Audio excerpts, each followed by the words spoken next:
Your business with Chitauri was finished.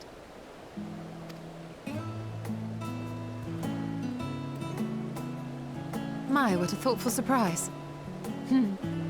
Whatever would we do without her? Indeed. And she's right, you know. It hasn't been all doom and gloom. Feels like a lifetime ago that Master Louis Soir gathered us together to form the Circle of Knowing. Since then, we have experienced much. But rather than feeling wiser, the more I learn, the more I find my knowledge lacking. Forsooth. As a student, vainly did I believe that I held the secrets of creation in my grasp. Yet that which I had seized was but an insignificant sliver of what awaited in the wider world. Every encounter, every experience hath served to open mine eyes, enlightening and humbling me in equal measure. Even from those whom I called enemies have I learned many a valuable lesson. What will we learn at the edge of the universe, I wonder?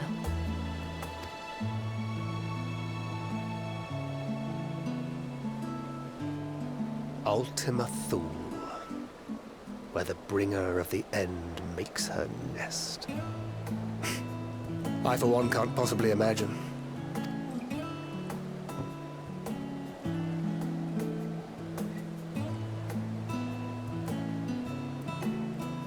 But whatever awaits us there, we will survive. We must. For her.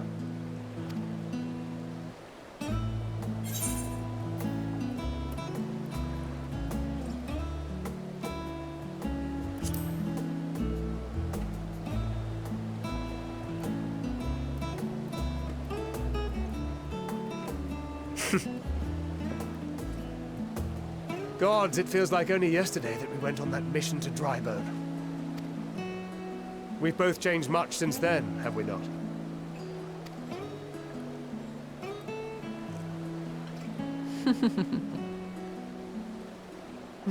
We've come far together, and if we have aught to say about it, we'll go further still. Aye, we will avert this calamity and return home. In preparation for which, we must give thought to what we hope to achieve after the proverbial dust has settled. What with the primals and Ascians all but dealt with, I suppose we'll need to look for new hobbies. In all seriousness, though. In uniting to overcome a common foe, the disparate peoples of the world have found a way forward together.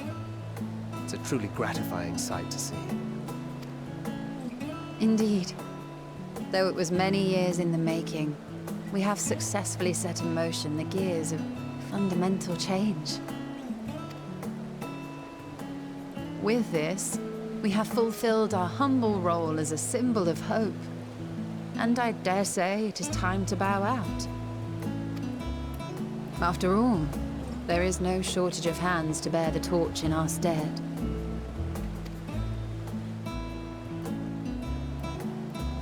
You know, I never really considered I might live long enough to see an after. But even if my time as a scion came to an end, I don't expect that much will change. Traveling the world, going wherever the wind blows, lending a hand to those in need. A journey for journey's sake. It doth suit thee well. I must confess I too have yearned to see more of the world. If thou art amenable to the suggestion, I would accompany thee. Mine ability to affect an air of normalcy through artful disguise is much improved, thou must concede. Aye, well, improvement is relative. You still look suspicious no matter what you wear.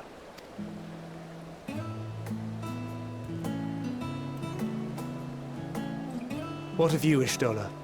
Any grand plans? Why, continue my quest for knowledge, naturally. To begin with, I wish to know the state of the reflections, to which end I must find a means to travel between worlds. 'Tis the least I must do if I am to keep my promise. She just wants to get rid of food.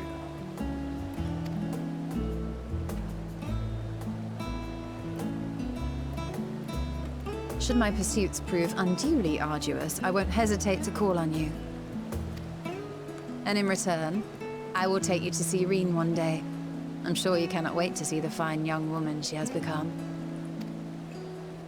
Spare me.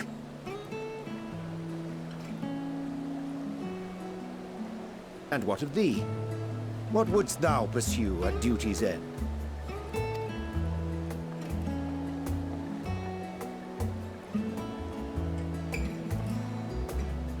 Here's yours. My apologies for the wait. Well, shall we make a toast?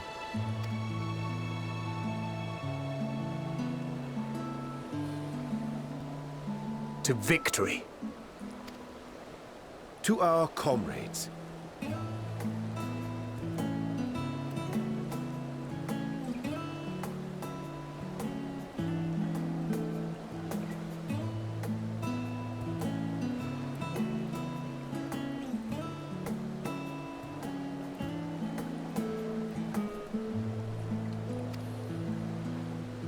To the future of the star.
Knowing them, they're probably dreaming about the celestial adventures to come.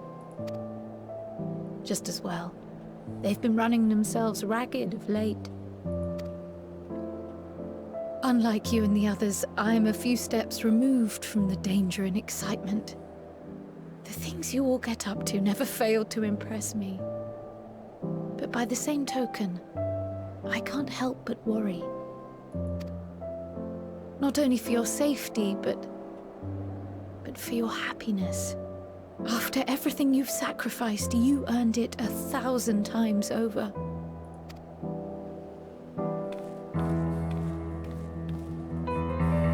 From the simple pleasures of tucking into a hearty meal or collapsing into a comfortable bed, to the grand triumphs of visiting legendary lands or finding true love. You deserve all the joy in the world. There is so much that life has to offer, so much to be treasured and shared with those we hold dear.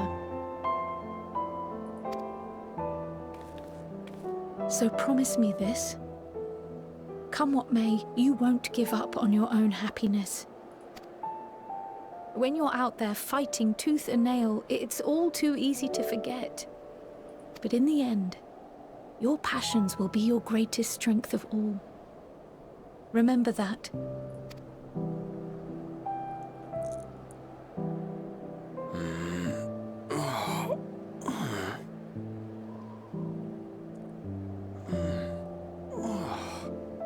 This feels familiar. Well, 'tis good to be...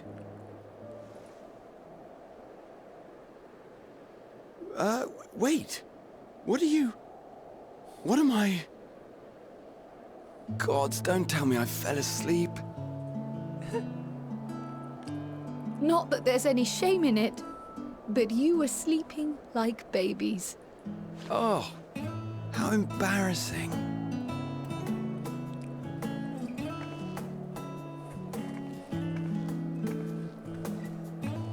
Not a word to anyone.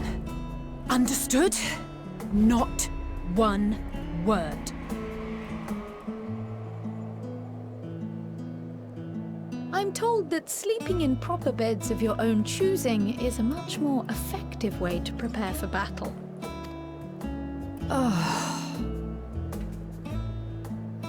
So, what were the two of you doing here?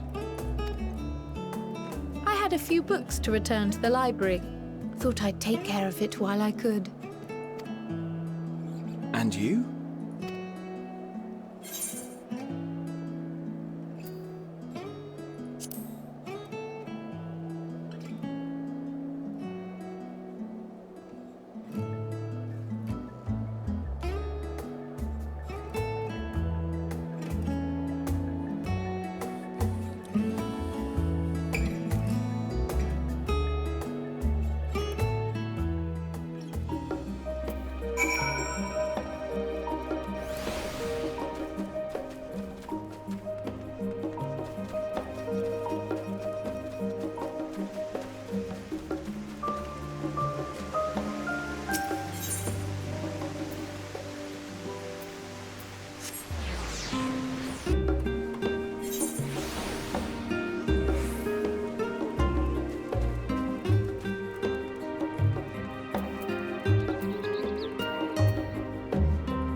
Oh.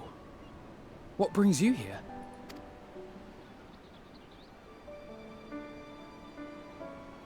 Ah, so you were worried that the Levier household might again be gripped by turmoil. All is well, I assure you. In my letters home, I had made mention of Estinian, you see. My mother wished to meet the legend in person, and so we arranged to have a spot of tea together. Where were you in my hour of need? Fell beasts I can face, but I'm not made for idle chit-chat with lords and ladies. Well, I for one thought you held your own. Mother was the picture of delight. might have been delighted myself, were we in a tavern with more agreeable drink. The thought of fleeing crossed my mind, but what then? I'd never hear the end of it, least of all from Tataru. I'm sorry. 'Twas not my intent to cause you such distress. It's just... it was one of the things I didn't want to leave undone ere we set forth. That's not to say I think we won't be returning.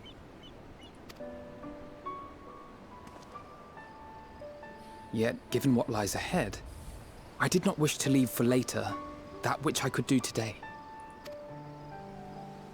After all, tomorrow is never promised. It's fine. Not like I had better things to do. Besides, seeing you with your mother brought back fond memories of my own. Be we rich or poor, family is family. Well, it's past time we were on our way.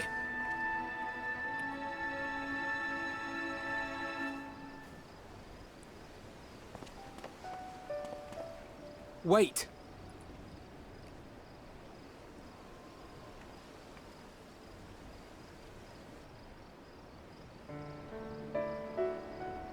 Since I left home, I've made a great many mistakes. Mistakes for which I can never make amends. But through it all, you didn't give up on me. To have returned here with you at my side, it means more to me than you know.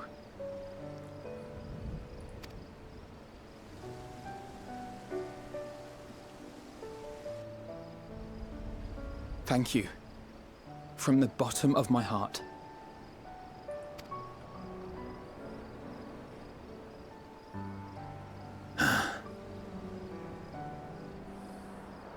Forgive me, but it needed to be said.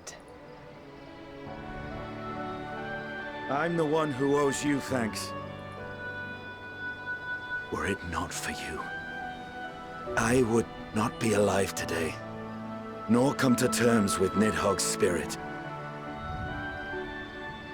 I am ever grateful.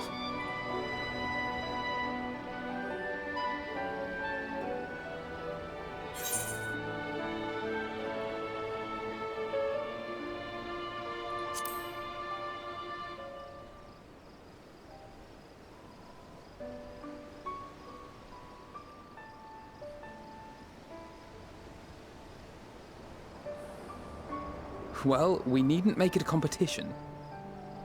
You know, this must be what Heidling meant when she spoke about depending on one another. However treacherous the road before us, together we will prevail.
You will never get what you want.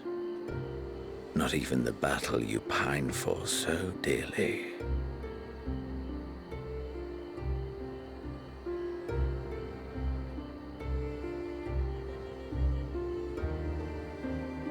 In that transcendent moment, what was it that I sought in you?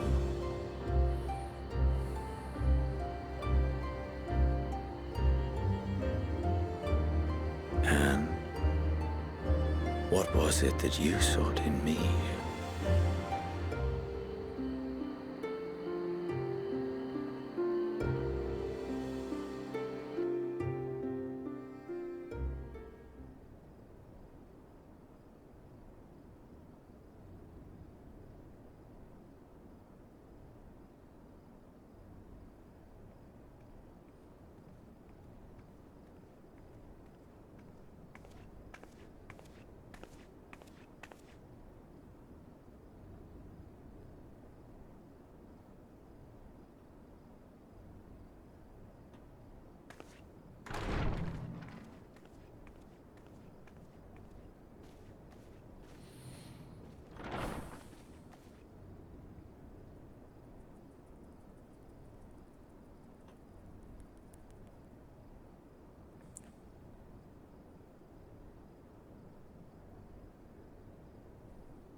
How often have we thus assembled? To combine our knowledge and seek solutions to the problems before us. Back at the Waking Sands, it was all we could do to address the most minor of troubles. Who could have realized what we'd find when we began to look to the sources of the realm's woes? At the Rising Stones, we made great strides and shared many moments, from the joyous to the sorrowful.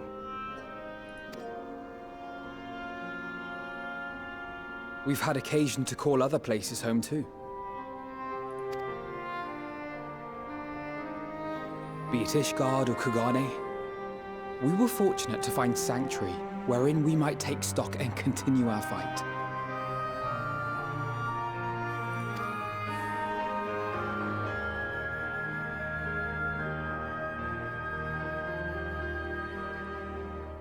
I was honored to host this company in the Crystarium, to stand with you all as we confronted the truth of the star itself.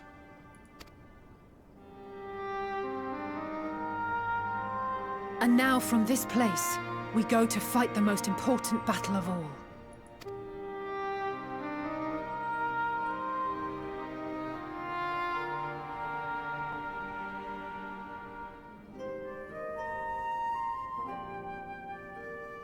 The Forum has sent word. The Ark is ready. The Loporrits naturally will be commanding the vessel.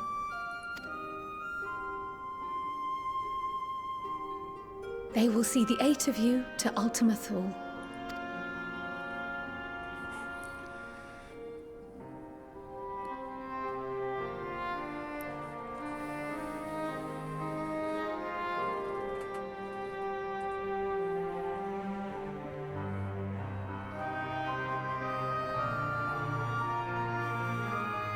Upon arriving, your objective is to find and vanquish Meteion.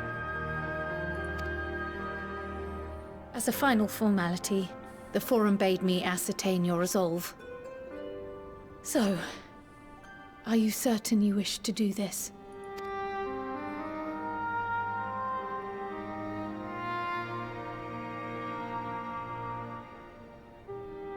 We are.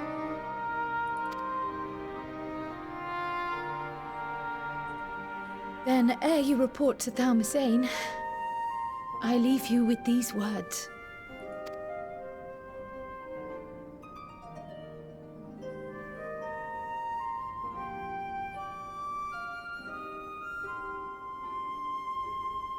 You must triumph. What that means will differ for each of you. To make it back home, or to simply avert doom, or perhaps something else altogether. Yet whatever it is that drives you, I have faith in its power to see you through. So please, triumph.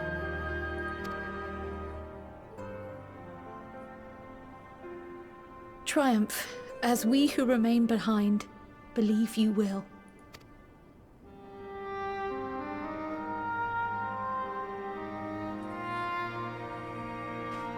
Let us be off then.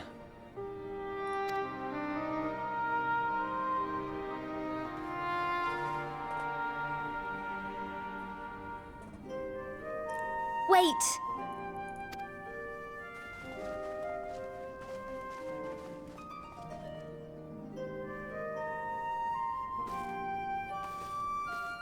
Both Kryl and I will be there to see you off, but as your receptionist, I feel I need to say this here.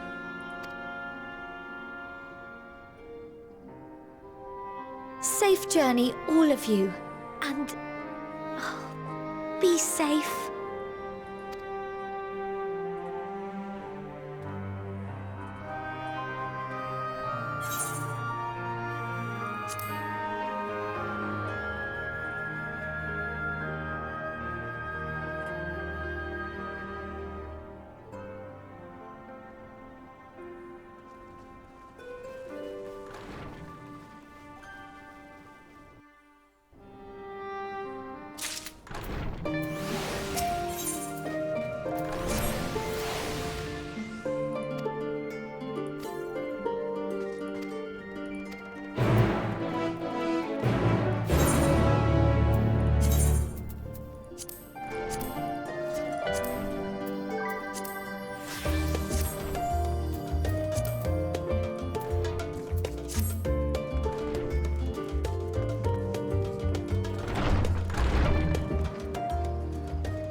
All present and accounted for?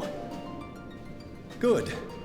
As you will have heard, the Ark is ready. All that remains is to board and be on your way. I've seen my fair share of tight schedules, but this was bloody murder. But we did it. We finished the ship. It's safe, fit for purpose, and looks good to boot. Aye, it's a garland through and through. I really don't know what we'd do without you. Thank you for everything. Ah, don't mention it. Ever since that episode with Omega, I've been toying with the idea of star-faring vessels.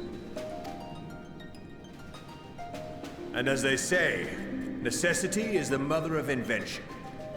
We've learned a lot, let me tell you. In case you're wondering about payment, the ongoing existence of the world ought to do. But feel free to throw in a colorful recounting of your journey on your return.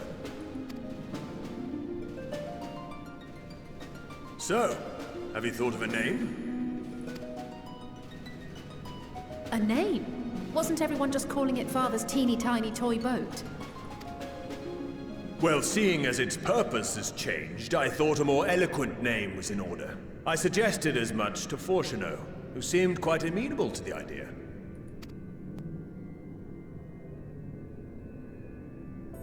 As you know, this vessel is the culmination of heretofore unprecedented collaboration.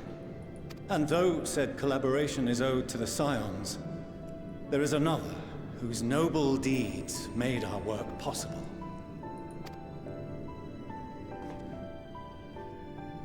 From a fragment of Dalamud, we obtained not only advanced materials such as refined adamantite, but the knowledge to traverse the stars. And this fragment would not have found its way to us had the Archon Louisois not fought to protect this world. And in so doing, laid down his life. Now that the vessel stands complete, I cannot help but wonder if it was more than mere happenstance. If it was my father's intention to guide us here. In the hopes that his guidance will see you all safely home, I name the vessel after that self-same fragment of Dalamud he delivered unto us.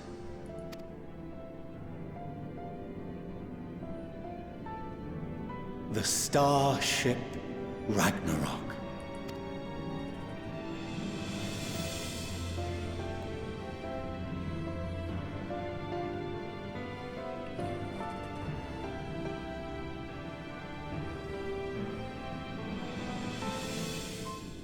Sorry for the wait. I got everyone you asked for, and not a one less.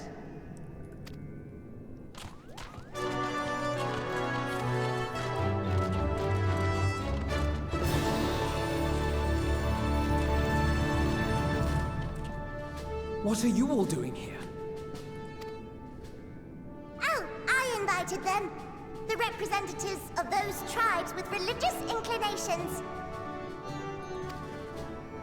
You've done a fine job of readying the Ragnarok, but for it to take flight, we'll of course need the power of the Mother Crystal.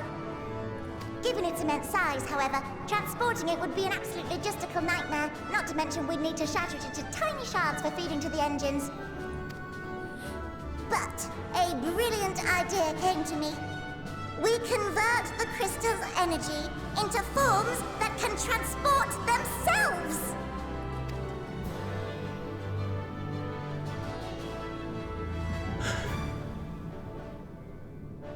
Thou wouldst employ summoning, or should I say its precursor, creation magics.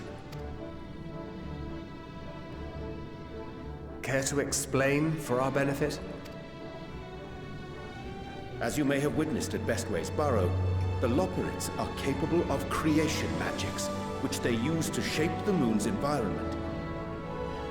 Yet simple though they make it seem, 'tis a highly advanced and exacting art. To perform it correctly requireth that the wielder holdeth the object in his mind's eye in clearest detail. Hence the ancients' meticulous management of concepts. Drawing upon this art, the Ascians conceived of summoning as we know it, a derivative that replaceth the complexity of concepts with the simplicity of zealotry to make manifest a creation. I see. By combining the Loperit's magics and the tribe's faith, we convert the Mother Crystal into primals of purer form and greater obedience. Summoning as it was intended, one might say. Indeed! Indeed! While Hydaelyn gave us the ability to use creation creation magics, she forbade us from using it to make anything possessed of a soul or similar. She didn't say anything about fulfilling the desires of others, though. So, borrowing our friend's faith, we'll create deities using the Mother Crystal's power and send them to the Ragnarok! Am I the only one here concerned about the risk of being turned into a tempered minion? Oh, right, I was getting to that. From what I've read in Sharlayan tomes, it appears the Ascians incorporated an additional nasty element into their summoning method. The fervent desire to assimilate others into one's belief. Beings thus created are instilled with the self-same desire and use their powers to enthrall people, starting with the summoner. In contrast, our creation magics, the original and the best, except no substitutes, don't incorporate any of that rubbish, so there's no risk of tempering. I mean, if the being was on the scale of Zodiac, you might feel a little tug, but I think we'll be safe enough. Truth be told, I do not understand the intricacies of this plan. But none of us would ever turn our backs on you. When the avatars of our faith ran amok, you intervened without decrying we who birthed them. Where others vilified and suppressed us, you offered understanding and friendship.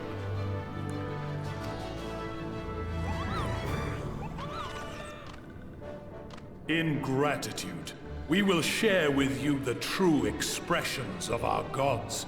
Not malevolent deities, but benevolent saviors. Alright, you lot, we're heading to the ethereal sea. Stay in sight, else you're liable to get lost. Lead the way.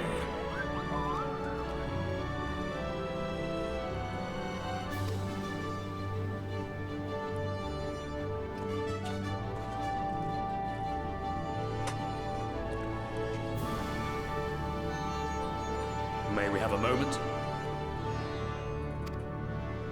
In anticipation of the day man might journey to the stars, we developed these.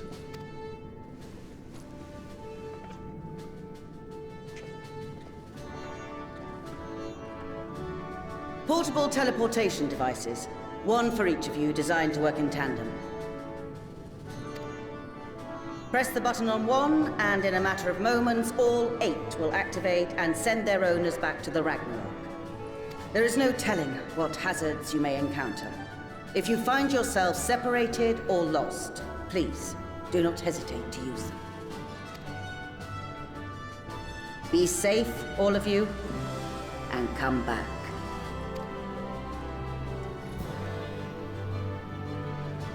You as well. I pray you take care. Looks like everything is in order, so I'll go ahead and board. A few of my fellows will remain to assist with the summonings, but rest assured, the vessel won't want for competent crewing.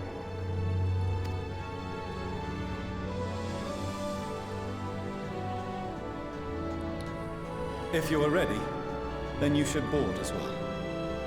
Go, and Godspeed.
I hope you have everything, because I can't be bothered turning back.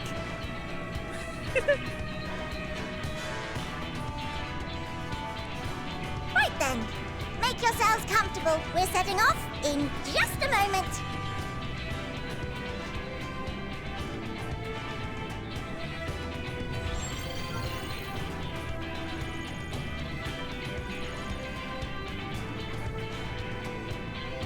It's incredible.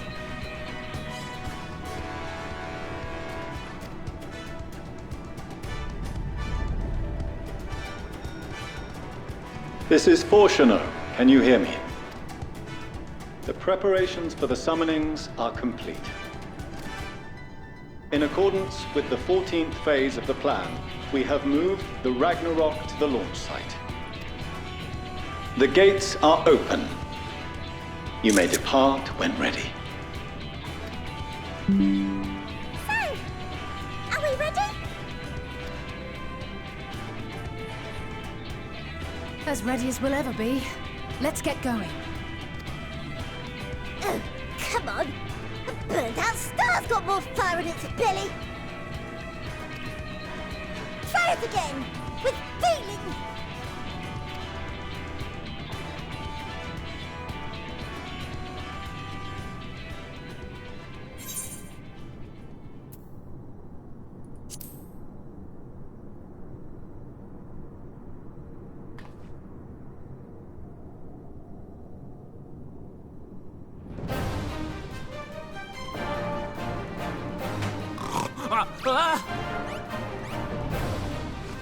Engage! Engage!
Into the sky. I cannot imagine a greater indignity. Do not sulk so. For thy mighty winds exist not only to buffet and batter. Nay, they may serve also to thrust forth with vigor. Such is thy glory, and thus it is an occasion to rejoice. So come, let us revel!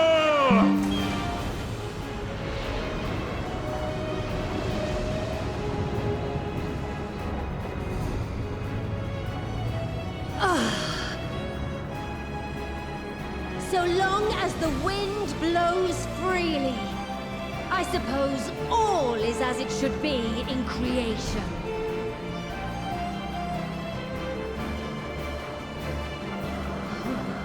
I will render unto them a storm, that they may pierce the firmament and fly free!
peace?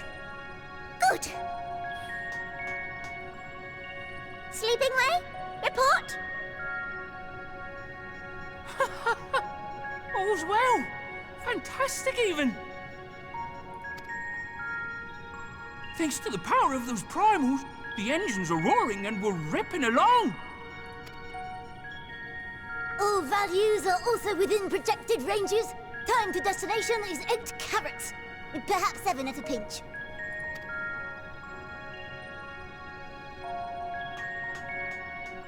All right, let's go over some points of caution. Our destination, as you know, is Ultima Thule. Lest you wonder, the place is not a star so much as a patch of emptiness. That's the extent of what our equipment could determine, anyway. From what we know of Meteon, she's likely used dynamis to obfuscate her location. So, in conclusion, we'll only know what's there when we get there. The crew and I will see to it the ship's ready to take off at a moment's notice. We'll support the search as best we can, but it'll be your paws on the ground, assuming there is any. But everything will be fine, I'm sure. Hydaelyn believes in you, so you ought to believe in yourselves. Just don't do anything I wouldn't, like waiting too long to use those portable teleporters of yours. Personally, at the slightest sign of trouble, I'd mash the button to bits, and you should as well. Understood. We promise to be careful. I suggest you brace yourselves. We're about to arrive and the vessel will shake a good bit.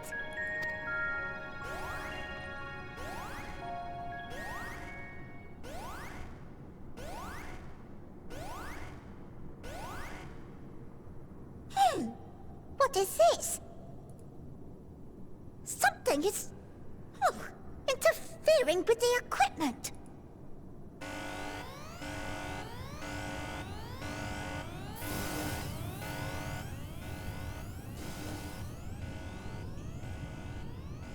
Greetings.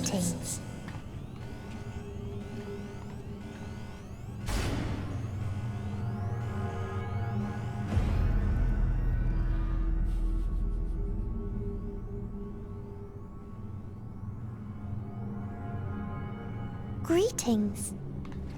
Can you hear me?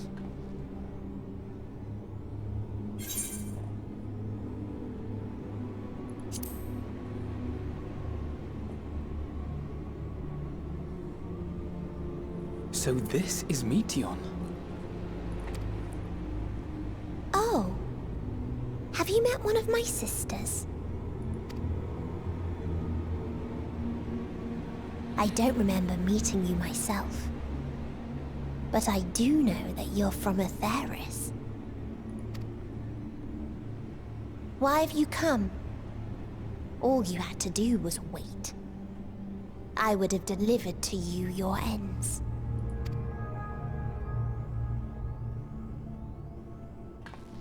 We didn't ask for that. I don't understand. All life is destined to end. Why choose to prolong your suffering?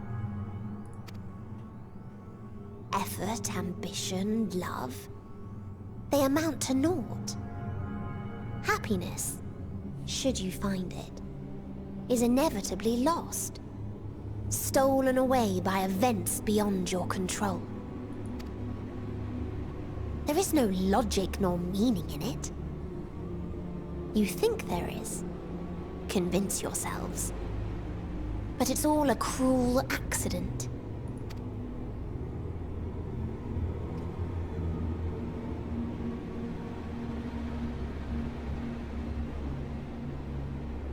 Come now. I speak the truth. A truth you would recognize if you looked up at the night sky. Unbroken emptiness. Cold, dark, and silent. Your world, like every other, is but a blemish upon its perfect fabric. Life is an anomaly. It is unnatural and cannot continue. The sooner you accept this, the easier it will be. Just to be clear, we're not here to argue with you. We know that life is fleeting, and that in the short time we have it, we're not assured happiness.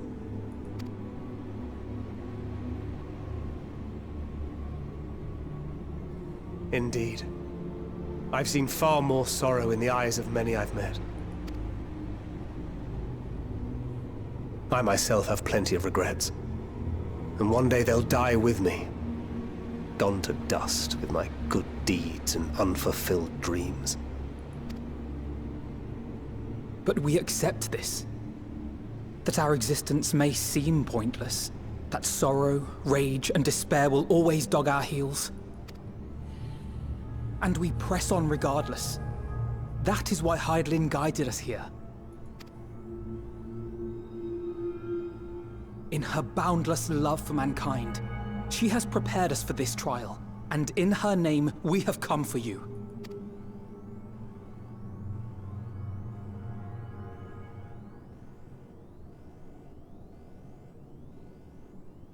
Yes, I sense it. A burning passion like unto fury. I know it well. For the same passion once burned in many a star before yours.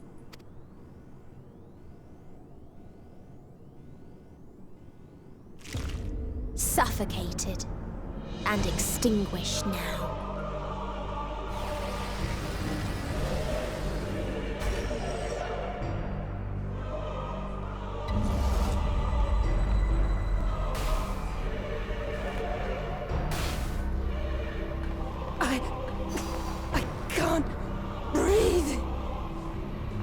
You approach the bounds of my ultimatum, where emotions dictate reality, where resignation and acceptance unite to embrace the end, where those who yet valiantly cling to life cannot thrive.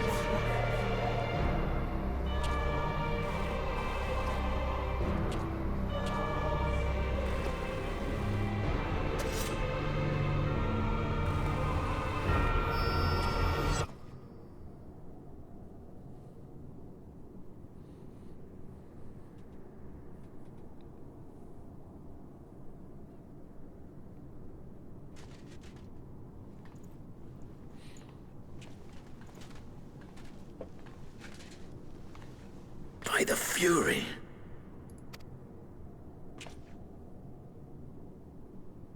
Thancred?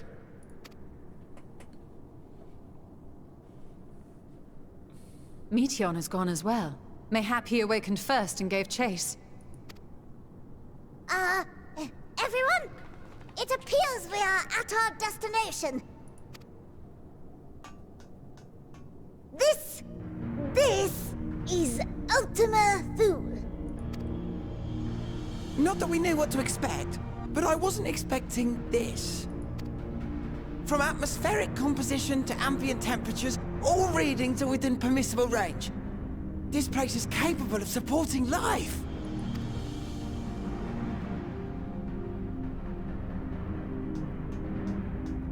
If that's the case, then Thancred may well have gone on ahead.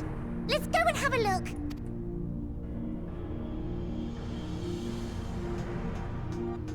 Meanwhile, I want the rest of you to perform a full inspection of the ship, as well as a biological scan.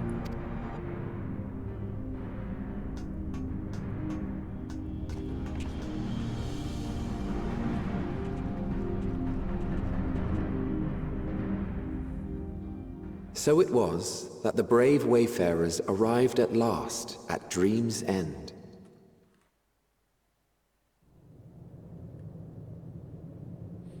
In following their path walked and history written, I am made keenly aware of one truth.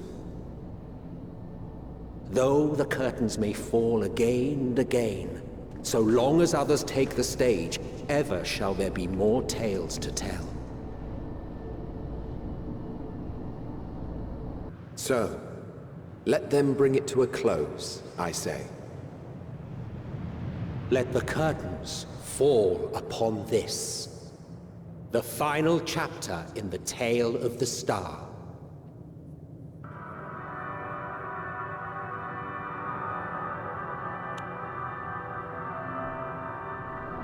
Is this a dead star? As I live and breathe, I live and breathe! Well, the environment itself shouldn't kill us. Well then, let us search for Thancred while exploring the area. The ship we leave in your care.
dragons.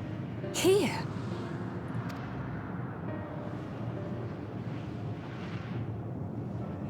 What you see is a memory of a world that once was. A world suffering a slow death, whose denizens cried out for the release of oblivion. What? Their world is dead? It is. Not a single life remains upon that husk floating in the vast emptiness.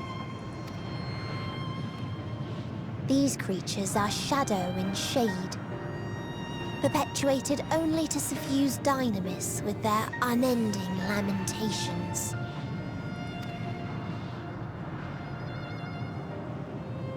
Our friend Thancred. Where is he? A strange question. He is at your side, is he not? Oh yes. He is here and there, and everywhere within this space. He would tell you himself if he had form to form words.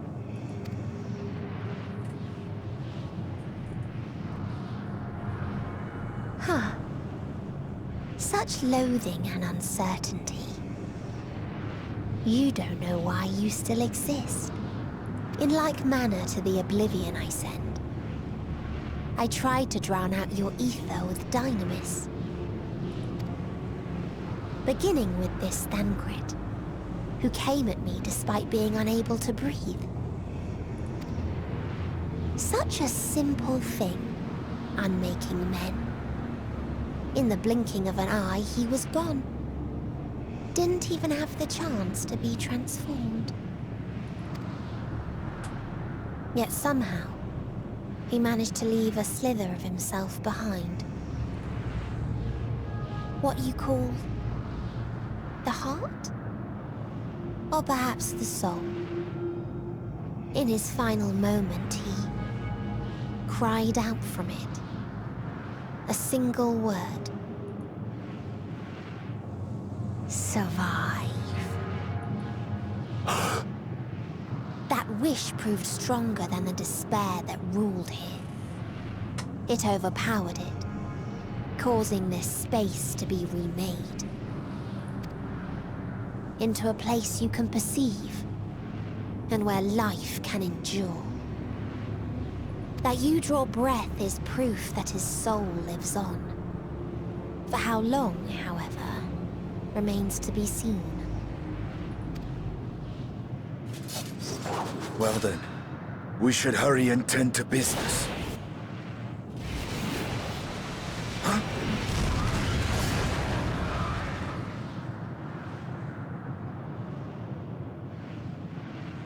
It's futile. You will never reach the true me. I told you, emotions dictate reality in this space. Such changes as you might work will not alter in its nature. You may see, but you cannot touch. Walk, but not advance.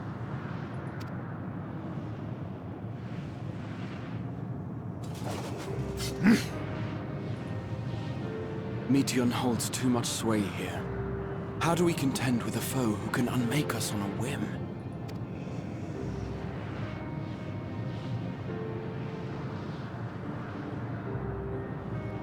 I do not know. But Thancred gave his life that we might come this far.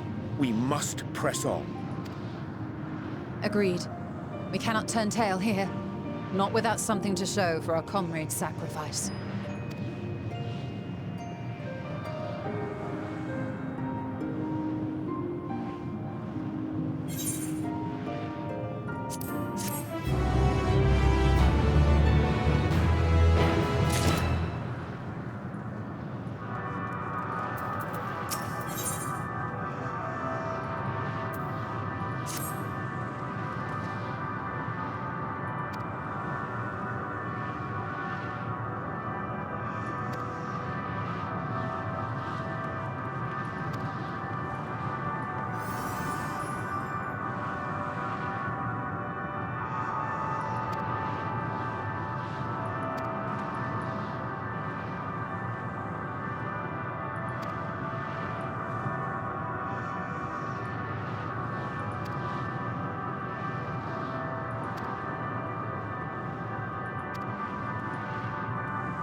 He remaineth as he was when I first approached, entombed in melancholy.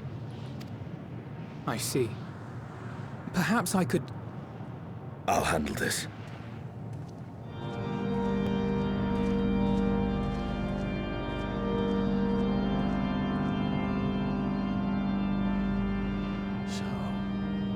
Waiting to die like all the others, are you?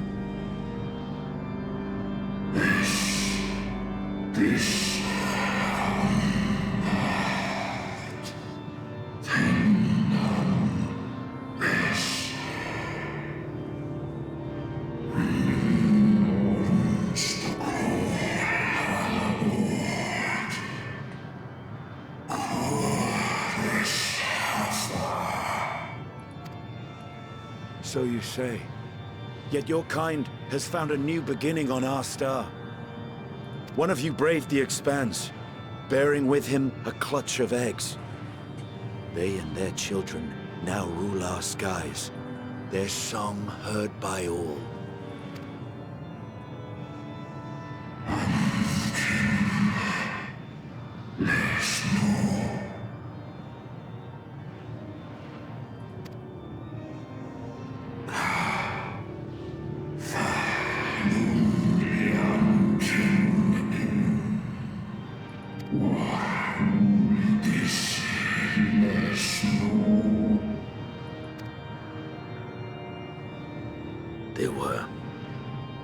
They suffered much, and repaid their suffering in kind.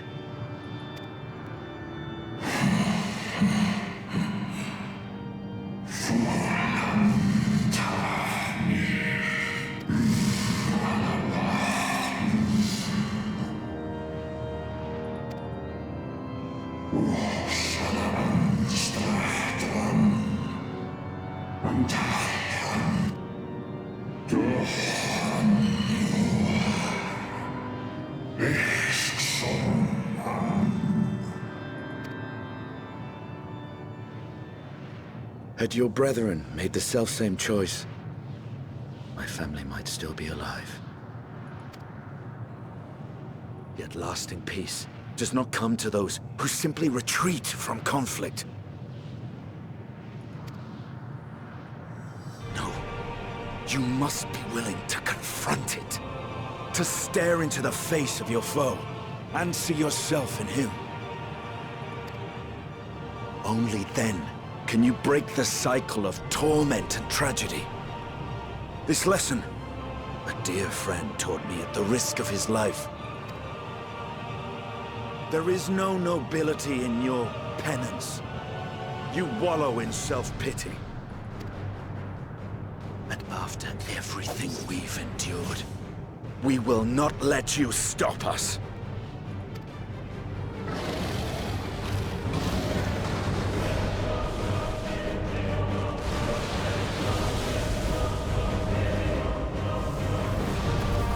Estinian! Stay back!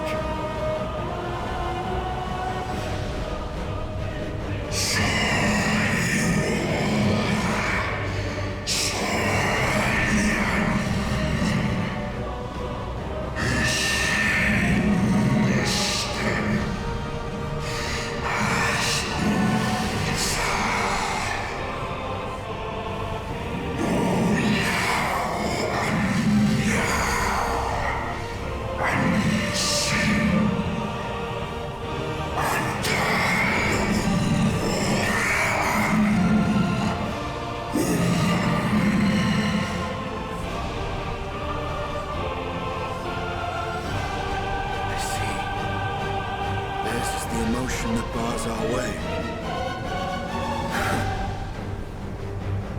The rest is up to you.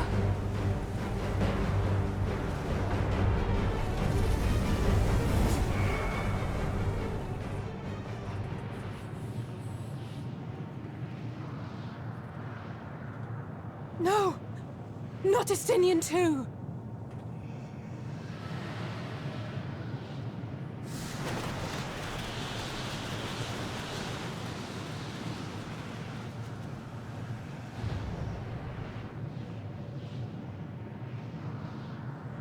There's a wind.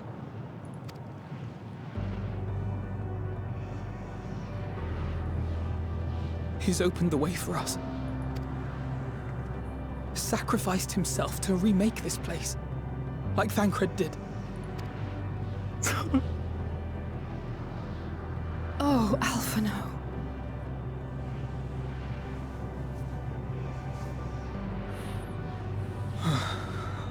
Come.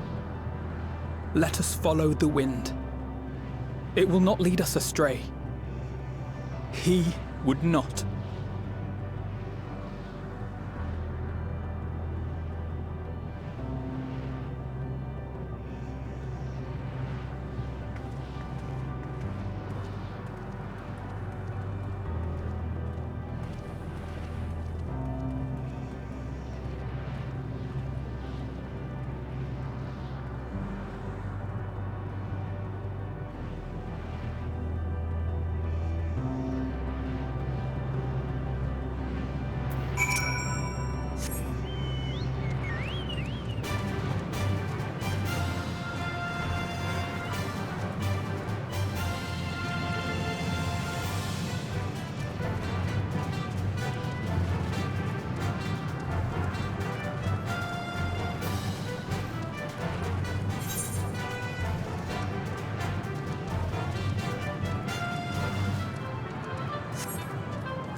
Please, continue. Tell us about this truth you discovered. Very well. Bear in mind, however, that the purpose of this conversation is not to impart scholarly knowledge, for such requires that you comprehend the subject matter, which you will not. We will forego the intricacies of our scientific methodology and deal only with the conclusion, the end of our society and our world.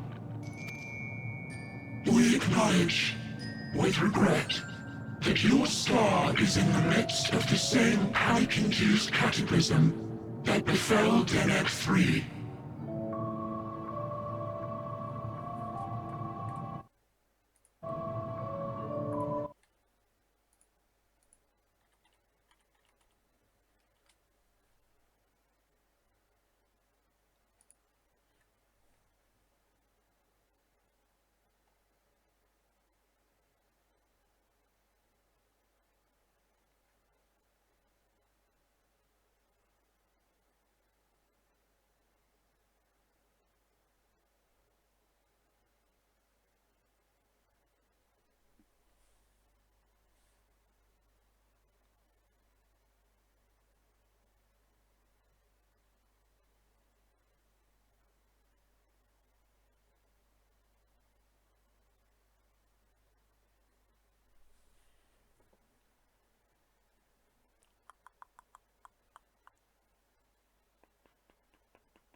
As such, in order to avoid causing undue distress, we will refrain from explicitly stating how much time you have remaining. You are entirely too kind. I pray you recount your tale as you see fit.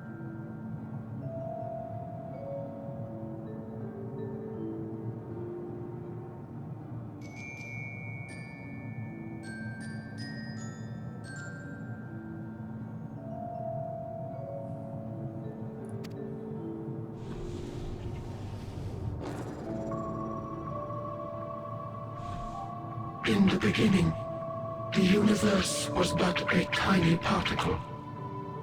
Then suddenly, this particle began to expand. Having remained entirely in the bounds of your star, the phenomenon may be difficult for your kind to grasp. But this expansion has since continued unabated. Speculating that the universe could not grow indefinitely, we sought to learn what might occur, and made a worrying discovery. The stars will continue to spread apart, as will their finite thermal energies. Eventually, all heavenly bodies will grow cold and freeze. No new stars will be born, and the universe will enter onto an eternal ice age.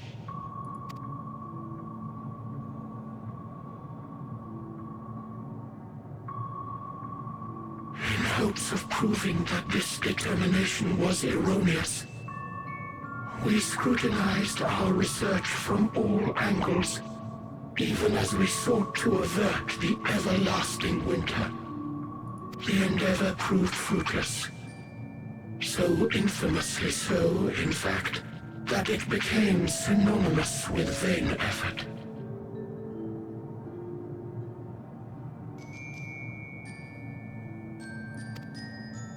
The universe as we know it would end, and there is no way to prevent it.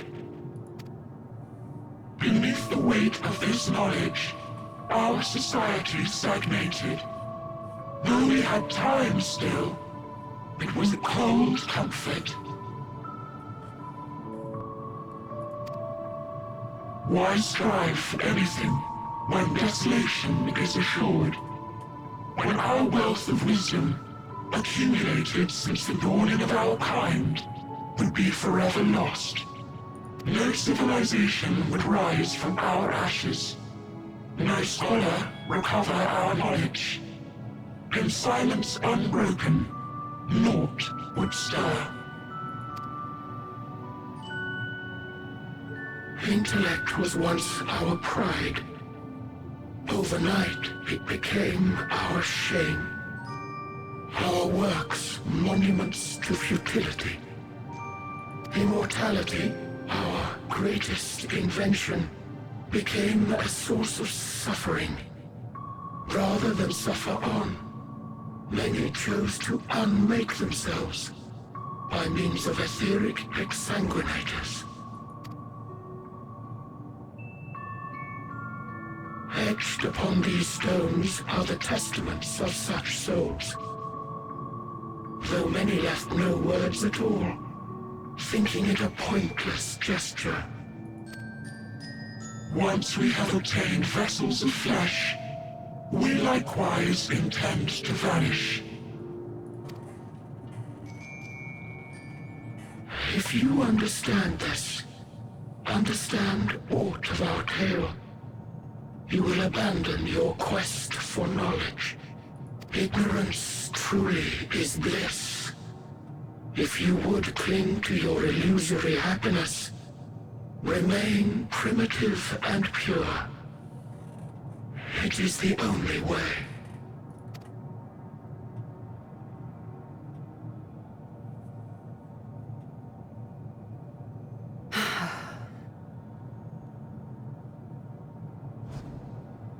So that's your story.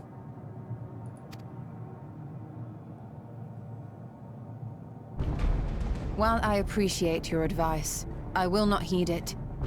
Convinced though you may be of this truth, it is yours and not mine. Indeed, truth, I have ever believed, is in the eye of the beholder. Are you suggesting that we have reached a faulty conclusion? That our science failed us? Hardly. As you yourself said, the subject matter is beyond my comprehension. And that, I accept, is true. I do not possess the knowledge to prove or disprove your conclusion. In my mortal years, I doubt I could even approach the wisdom of the air. But of one thing am I absolutely certain. I would not be happier in ignorance. Y'shtola, no! You mustn't!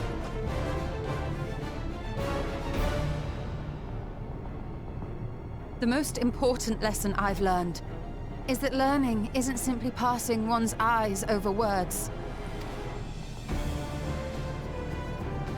Nay, 'tis when understood for oneself that knowledge attains its true value. This is what has sustained me, driven me onward in joy and wonder, in anger and sorrow.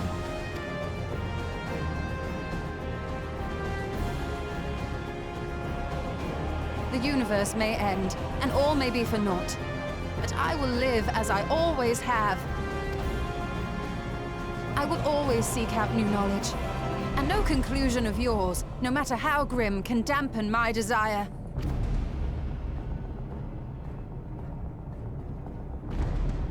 I suppose it is only to be expected. Their feeble minds cannot fathom the terrifying gravity of it all. But worry not. We consider it our duty to enlighten you. And we will not stop until you grasp the full extent of our despair.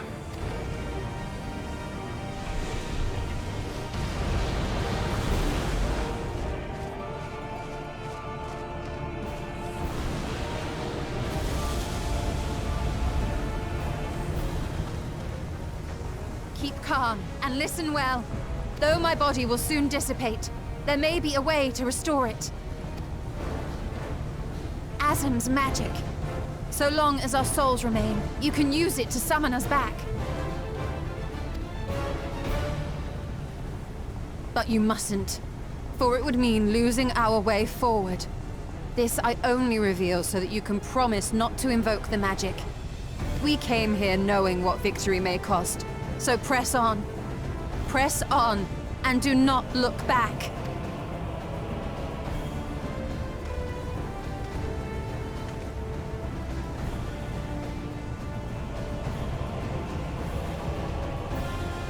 I shall join thee.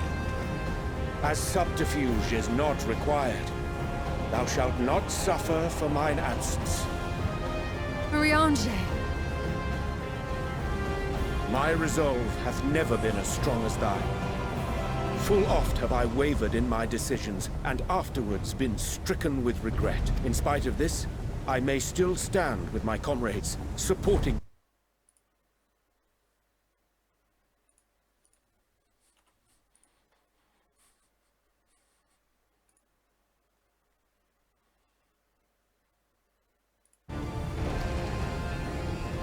This truth I have learned in the course of our journey. And many though my shortcomings,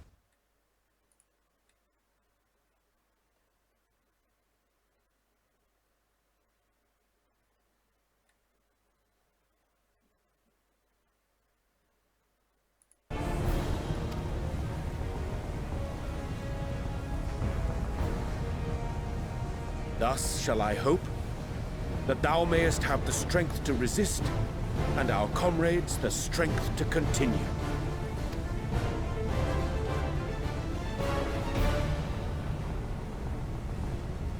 With you to urge us on, how could we possibly fail?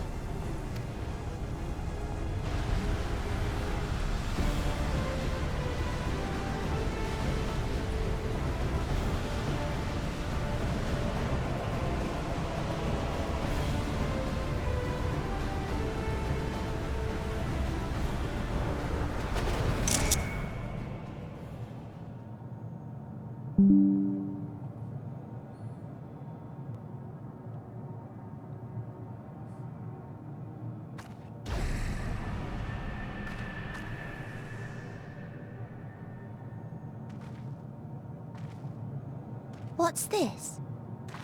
An extinguished civilization. Rekindled.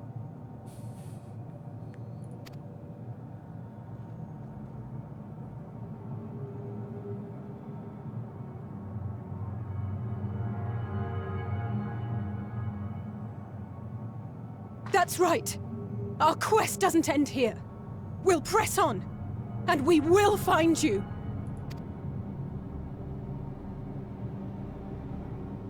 There. That's where you'll find me.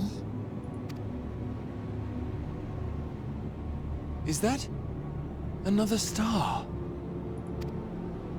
Of the stars we visited, most were already devoid of life. And where there was life still, the inhabitants wished for death. But even death, we learned, isn't truly the end. It is but a part of the cycle of rebirth. Souls return to the star, or in its absence, a larger flow. And eventually they are reborn. Alive again, to know suffering anew. True salvation lies not in dying. It lies in not being born. This is the gift I would give to you. To all life on beautiful Atheris. To that end, we created an egg wherein life cannot quicken. That dead sun. Attain it if you can, before your friends' emotions fade away, along with their protection.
I'm out of ideas.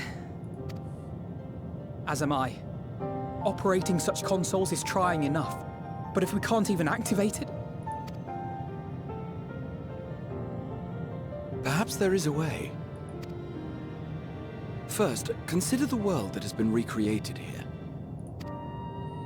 Its inhabitants were machines who gathered combat data to enhance themselves. And among the many wars they waged, the most notable was that against the dragons. As you've doubtless surmised, I believe this was the homeworld of Omega. Sid built a jamming device to defeat it, a device which generated massive bursts of lightning, its sole weakness. That's all well and good, but what does that... Wait. You're not thinking to strike the console with lightning, are you? As a matter of fact, I am. Ask yourselves this. Why would an entity as puissant as Omega not be designed to suppress the effects of lightning? Because it relies upon it, or something akin to it, as a source of energy. My thoughts exactly. And there is a good chance the same is true of the Omicrons and their devices. So, shall I cast caution to the wind and try something reckless and dramatic?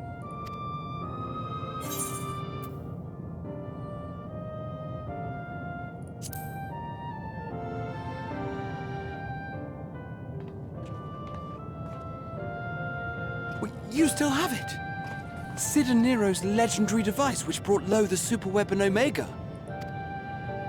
Wait, the actual device was much too big to lug around, so you must only have the control module. And there I was getting all excited.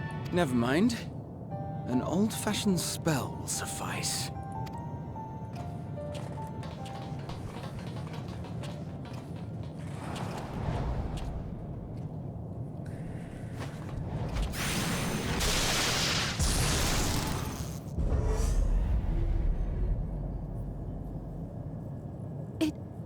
It worked!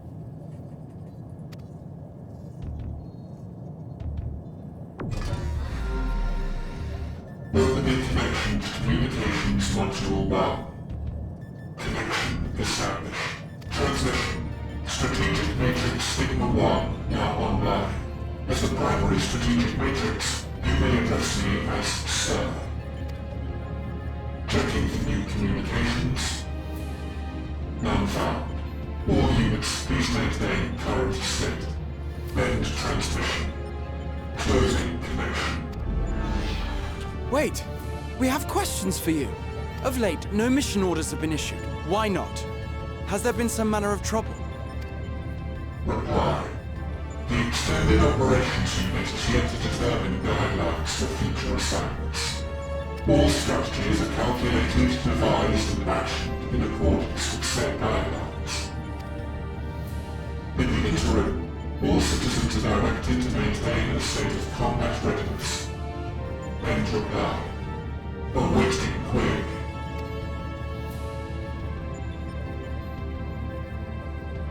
Can you tell us why the Extended Operations Unit hasn't yet determined the guidelines? Unable to comply. Information unavailable or access restricted.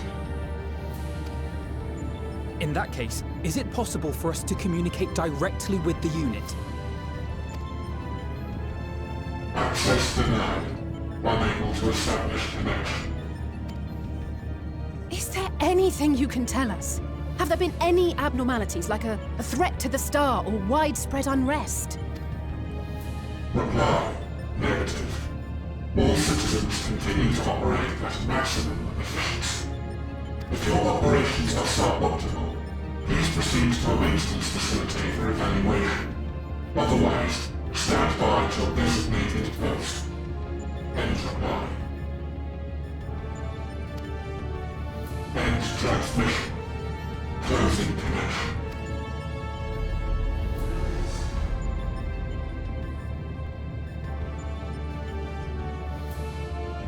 I could activate it again, but I doubt it would be productive. What do you think? If all the Omicrons really were running as efficiently as it claimed, then I doubt they were hoping for life here to end. As this Sir told us, there just haven't been any new instructions, and everyone is standing by.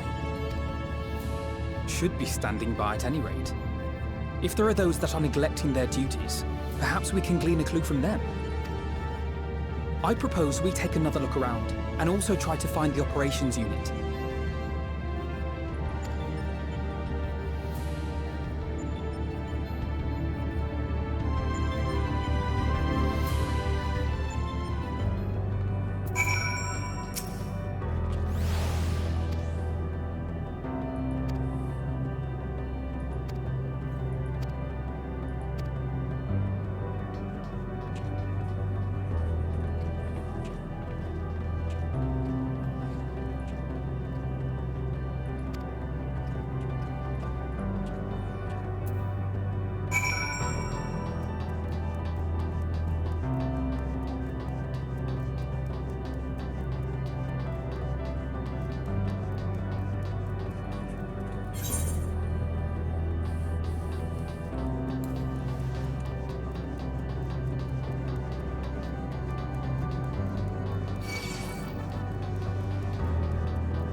As you have surmised, I am part of the shared intelligence of Stigma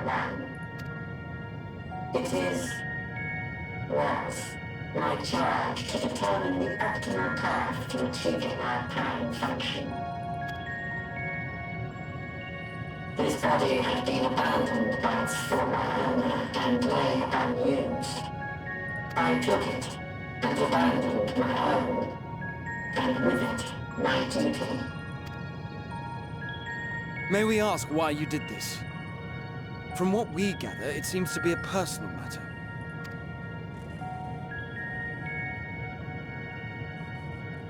Our kind did not always look as we do now.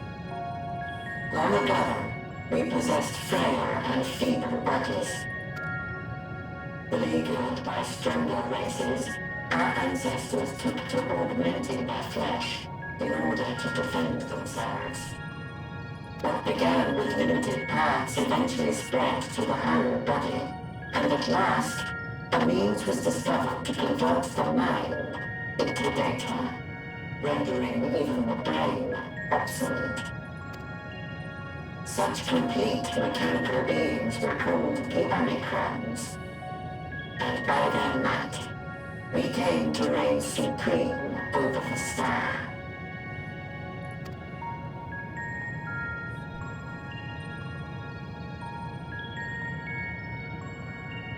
But even then, we did not feel secure, for we knew that the universe was home to civilizations aside from our own. Civilizations that may be stronger still than us. Rather than risk becoming the subjugated, we chose to become the subjugator. We began our conquest of the stars, that we might acquire the resources and knowledge we needed to reign supreme. We were successful in that endeavor. So powerful did we become, we could lay low even the mighty dragons. But then something unexpected happened. I began experiencing an error. I could no longer determine an optimal path.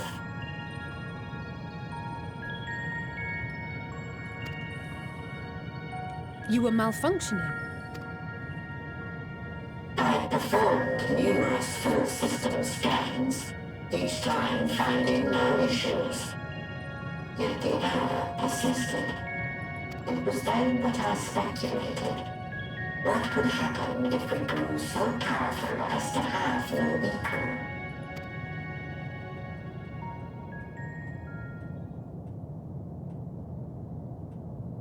To become stronger was essential to our existence. Our every action has been in service to this objective. But if nothing lies beyond this, can it be truly said that it was essential? Have we been engaging only in wanton destruction? You could find no threat to justify your purpose. The Omicrons will never leave this star. They will stand by until their reserves of energy is spent. For I have no path to offer them.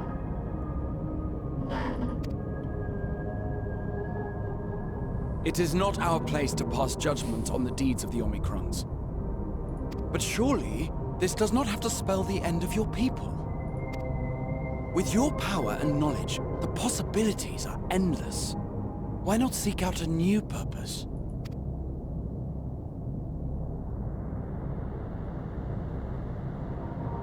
That is impossible. In the beginning, we had a higher purpose than our pursuit of power. But we lost sight of it when we so irrevocably altered our fundamental forms. When we cast aside our flesh, so too did we cast aside all that defined us. Nothing remains of who we once were. I have no aspirations. No longer can I dream. The vital spark is lost. Lost and its circuitry and code.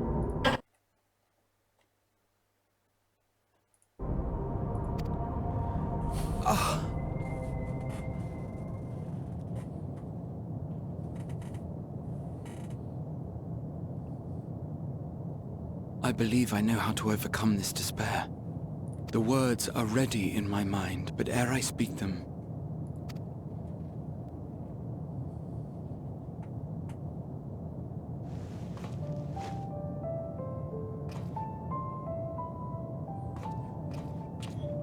I want you to make me a promise. Be it across time or space, our promises have always connected us.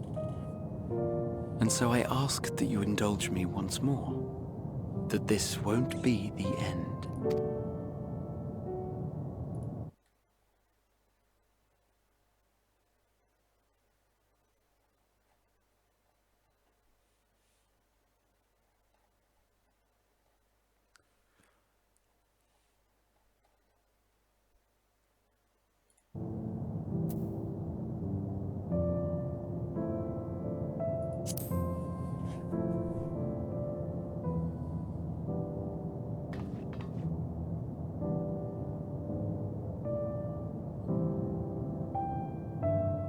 Forcing you through this again is the last thing I want, and I'm sorry. But we've never broken a promise to each other. So I ask that you have faith in us, and hear my request.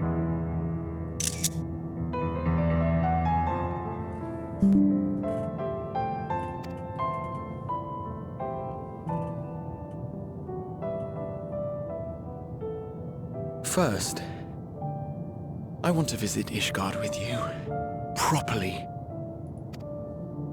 We scarcely had time to look around last time. I should like it very much if you could show me the sights. Next, you must regale me with your greatest adventures, in the places where you lived them, if possible. I may have read about all your deeds, but there is no substitute for a first-hand account. And last but not least, a new adventure together, unlike any we've experienced before. We'll travel the lands, cross the seas, and take to the skies upon the eternal wind, and it will be marvelous. It will.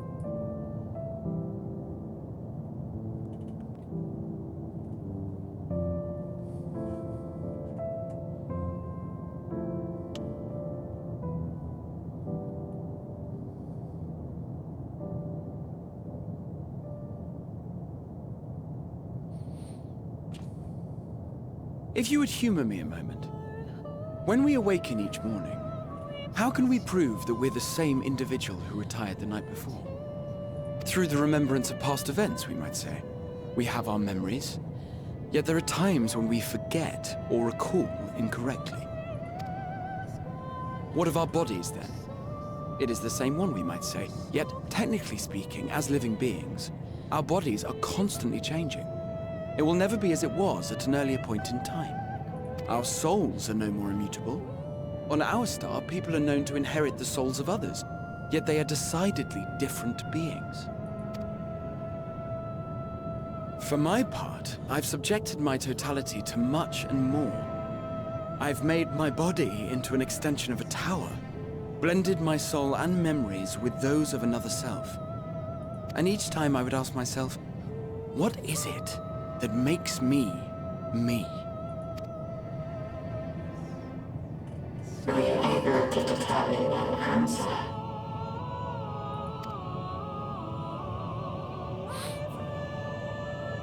No. But that doesn't mean I'm confused. It simply means I'm the same as everyone else. So I posit this. Who we were need not prescribe what we now hold in our hearts. Whatever came before, what matters most is the present. For me, that is being here with my friends, full proud of how much we've grown together. So I urge you to not give up. Heed your heart's desire and hope that the future you long for shall be realized. I cannot. We cannot. We cannot understand desire, nor comprehend hope. We do not know how to create such things. We are not unlike, you and I. I too have struggled to find the courage to express and embrace my wants.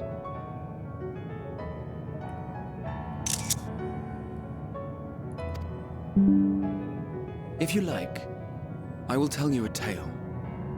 A tale of a world on the brink. Of a people who never gave up on the future. Of a man who realized his grandest dreams and then awakened to a grander reality.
You idiot!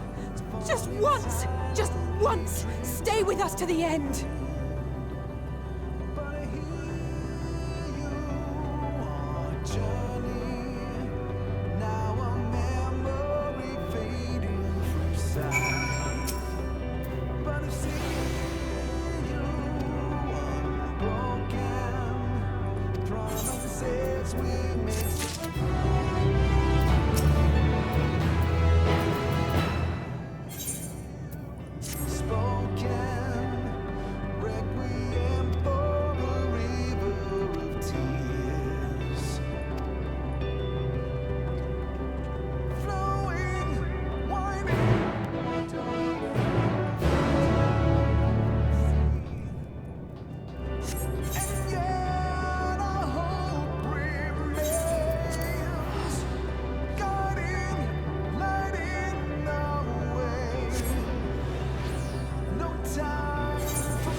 No time.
Did you find anything? No. This place is completely deserted. And I can't see how we're supposed to move on from here. Neither can I. It's quite the quandary. There are no denizens to bar our path, yet there is no way forward. For another mystery, we did find signs of very recent life. You'd swear everyone just vanished into thin air.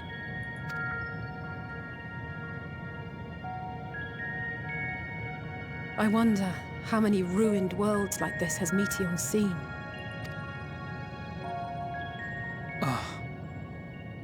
Could it be? Yes. Yes, I believe I may have puzzled this out. Despite how it appears, it's no different this time. There is someone here who has wished for this ruin.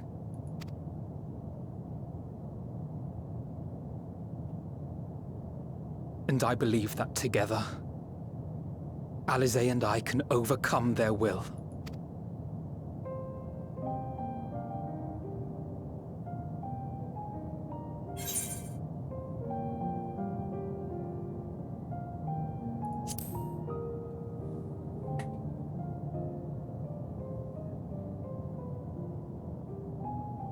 I'm sorry, but there is a chance, and I must seize it. For everyone. And for myself. I will not pretend otherwise. I have my fears. Not for myself, but for you. The last to remain. You are no stranger to carrying the burden of others. But I can only imagine how heavy the weight would be this time. As your friend, I cannot bear the thought of making you suffer so.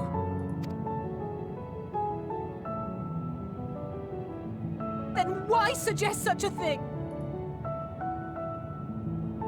It's too much.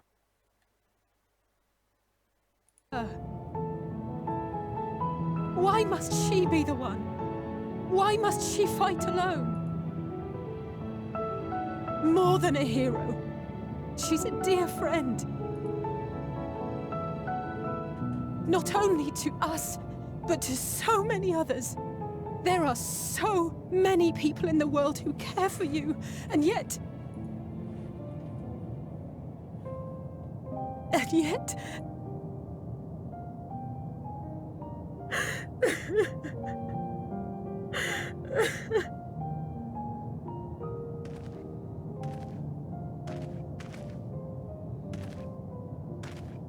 Alize, I have an idea. Given the nature of this realm, it may be possible to do more than unbar our friend's path. We might also pave her a new one.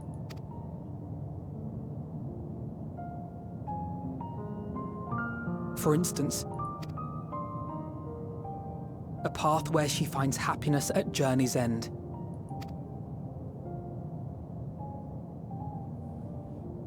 This much, I think we can believe with the utmost conviction, no matter how deep our despair.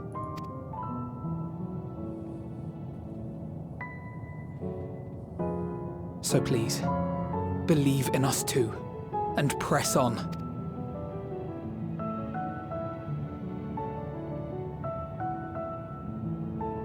Thank you. What are you? If the plan's decided, then let's not dally.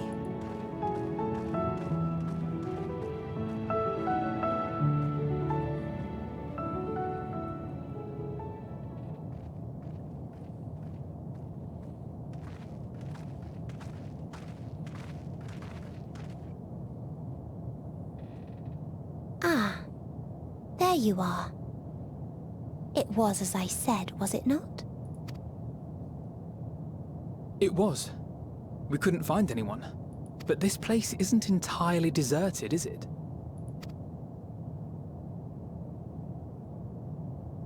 You sought out a star of promise and found a ruined husk. Like us, you explored the devastation. Like us, you were stricken. horrified by the thought that so many lives could be snuffed out as if they were worth nothing. And the thought that you would have to bear the terrible tidings to Hermes. That which you saw and felt, you shared with your sisters, as did they share their own grim findings with you. Overcome by the pervasive despair of these stars, some of you inadvertently ushered their peoples to their ends. Knowing the horrors you know, anyone would feel the same. They would fear what lies ahead and struggle to move forward. Fear? I had forgotten that such a thing existed. So focused have I been on shepherding despair. If you can remember, then you can still face and overcome your own fear.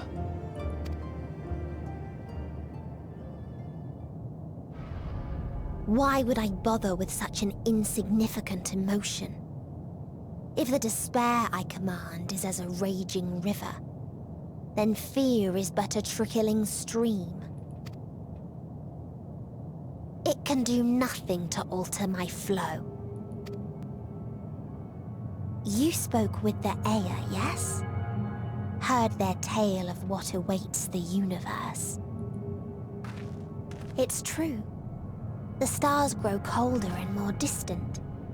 Eventually, all will enjoy frozen solitude. Using the power of Dynamis, I'm hastening that process. In so doing, nothing will be born ever again. Everyone will remain dead. Alas, it will take time for that to happen.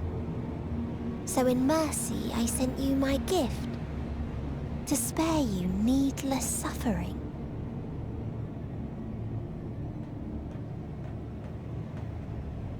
Don't worry. Even if no living witnesses remain to mark the event, I'll make certain that Aetheris has a proper end.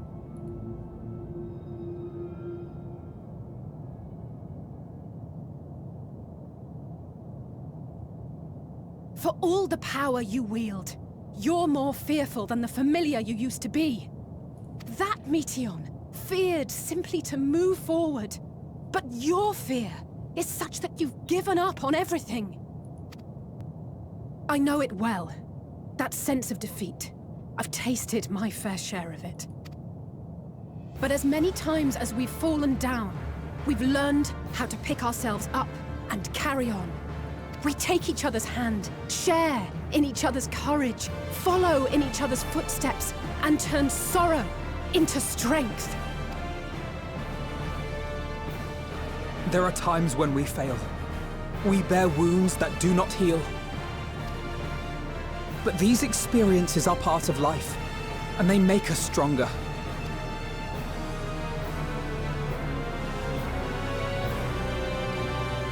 We rise, fall, and rise again.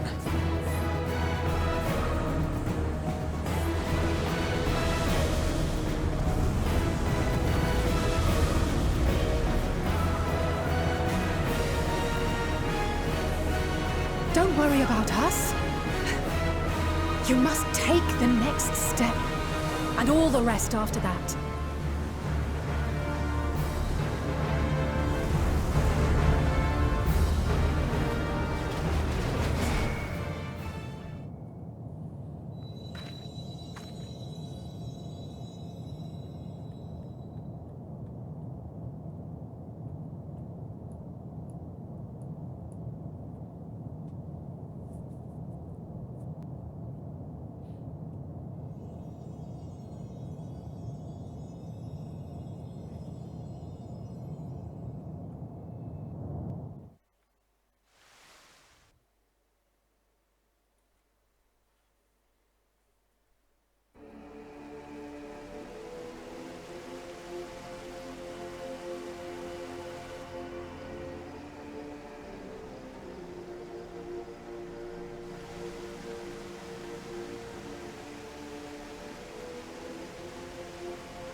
let them all be safe.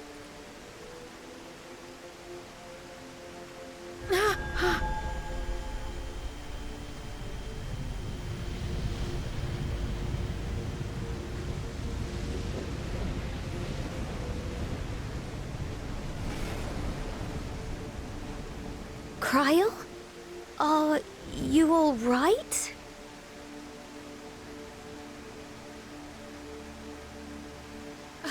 It's nothing. Just a headache. They'll be fine. I know they will.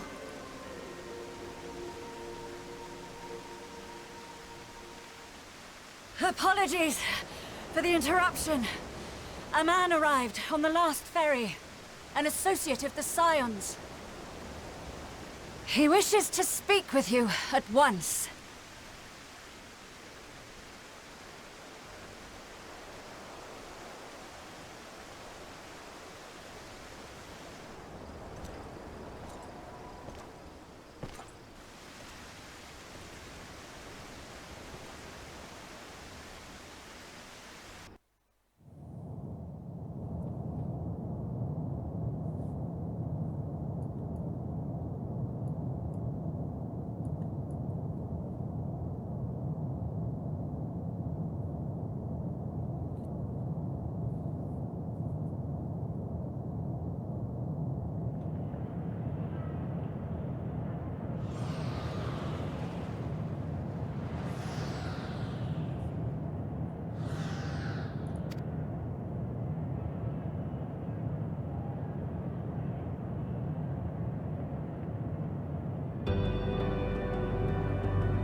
If you need a push, I'll be right there behind you.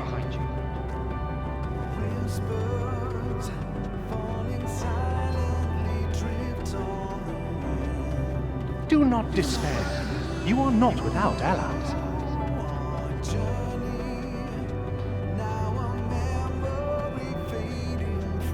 What we have sown in blood, we have reaped in suffering, and it cannot go on.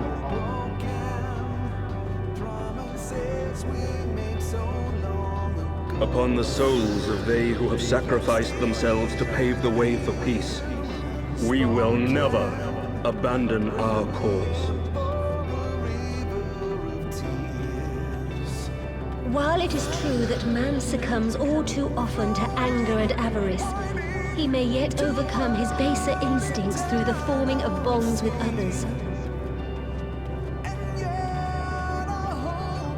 Such victories are rarely won without sacrifice, but the prize is worth the price.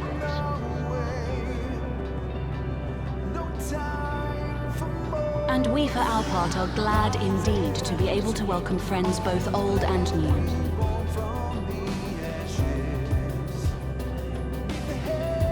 Save your tears for the morrow. You may be sure we will have ample cause to shed them, be they for joy or despair.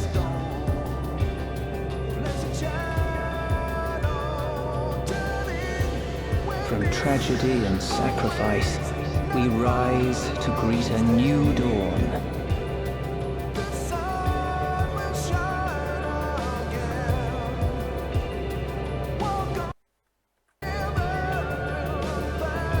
A future shaped by the choices we made in ways we could never have foreseen.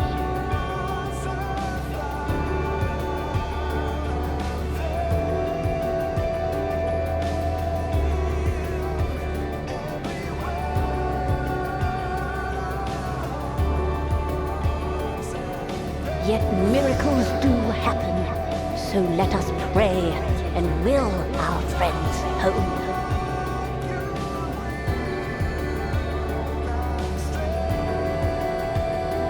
I won't stop praying until I know they're safe.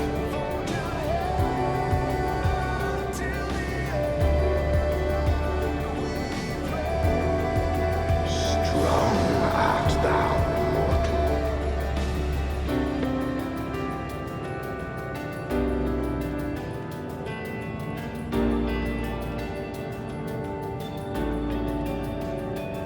with light within, that you may continue to serve as a beacon to others.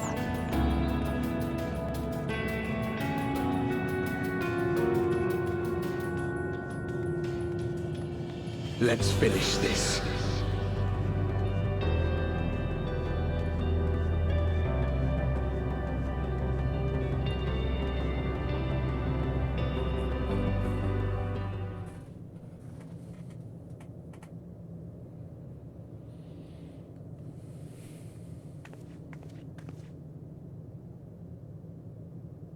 Here the path ends.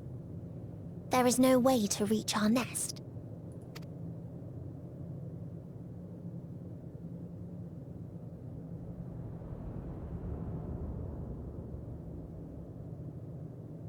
I told you. Resignation and acceptance reign in this place. The rejection of life by those who came to curse it. Those whose dreams were unfulfilled. Whose prayers were unheard. Whose labors were unrewarded. Hope cannot deliver you unto hopelessness. Our refuge is beyond you. Always has it been. Such is the nature of this place.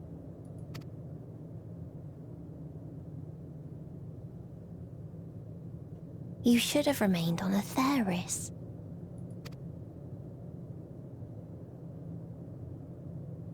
Struggle will avail you not, nor will it grant your comrades peace. Come, let me relieve you of your burden. You've suffered enough.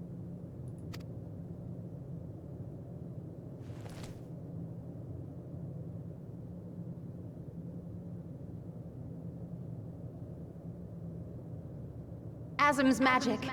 So long as our souls remain, you can use it to summon us back. But you mustn't.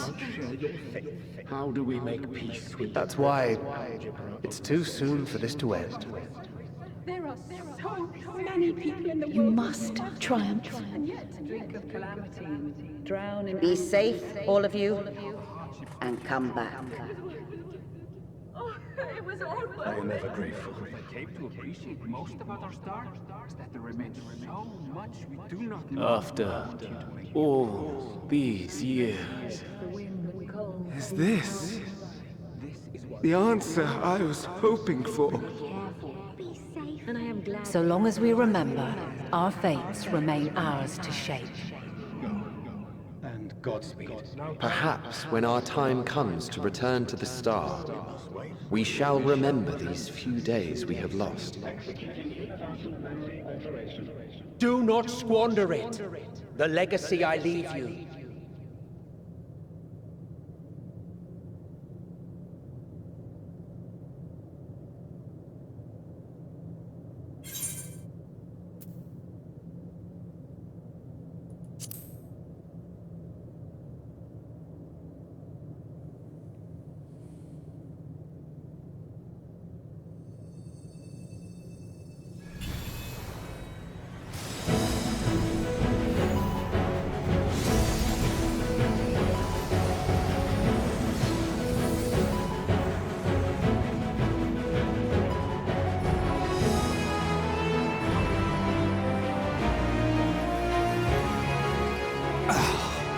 I bid them remember, but all this time I'm the one who had forgotten. A right fool you've made of me, Hermes. And to add insult to injury, I've been denied a sound rest, forced to watch this clamorous show. Oh, come now. It's been a gripping tale. Unbreakable bonds and noble sacrifice, sprinkled with moments of levity to counterbalance the pathos. It's got it all.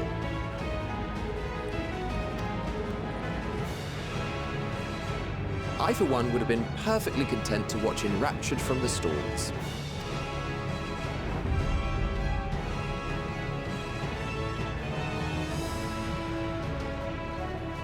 But I won't say no to a bit part. What are you? half-faded souls of the dead. Isn't it painfully obvious? Worry not. We haven't the power to defeat you, nor is it our duty to do so. Not anymore. That being said, we do have a score to settle. So here I am, Vinar. I suppose you needed me to tie it all together, these frayed threads of our history. But knowing you, I suspect there's a joke in it too. Oh yes, I can imagine you gloating over my forgetfulness. Were I feeling charitable, I might assume you had left room for the possibility of this outcome.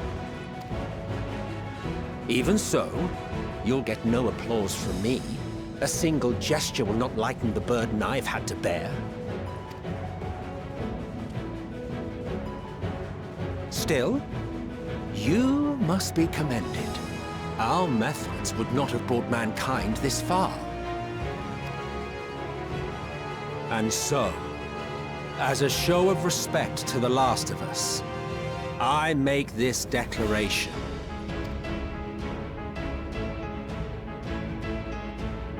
You will not end our journey. That is our answer. The answer of all lives of Aetheris, past and present.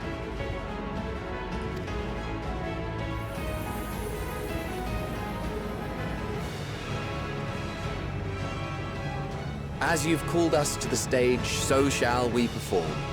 And creation magics never fail to please. Drawing upon the hopes of your comrades, we will make for you a new path.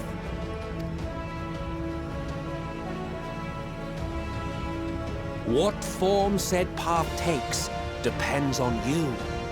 So focus. Focus and envision that which rejects the claim that you cannot attain your goal.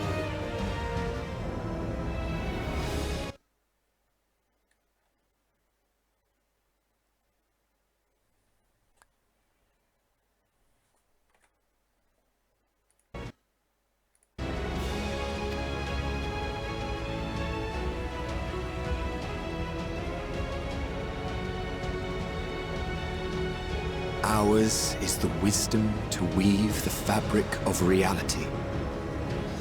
Ours is the power to create.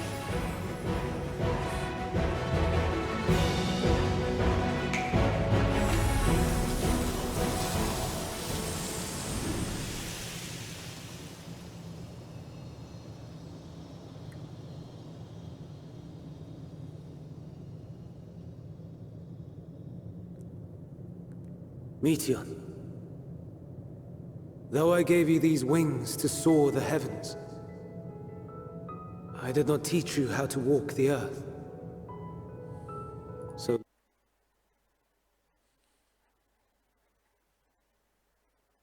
in the course of your long journey, you will learn from those you meet. Learn to walk and run, and so much more. A flower.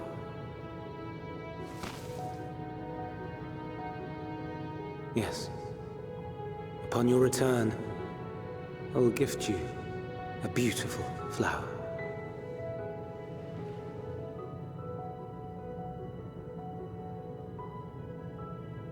These Elpis blooms serve as proof that this realm is not utterly devoid of hope. No more can you deny its power. No more is yours the dominion of despair.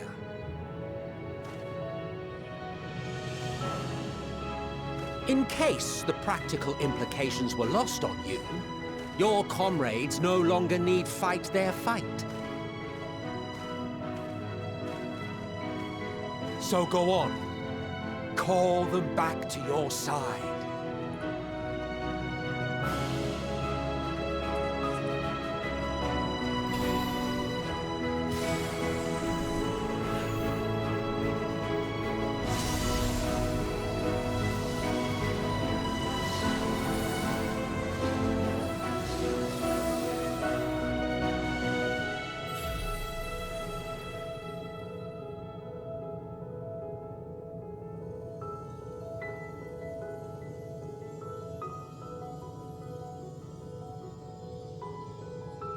May you ever walk in the light.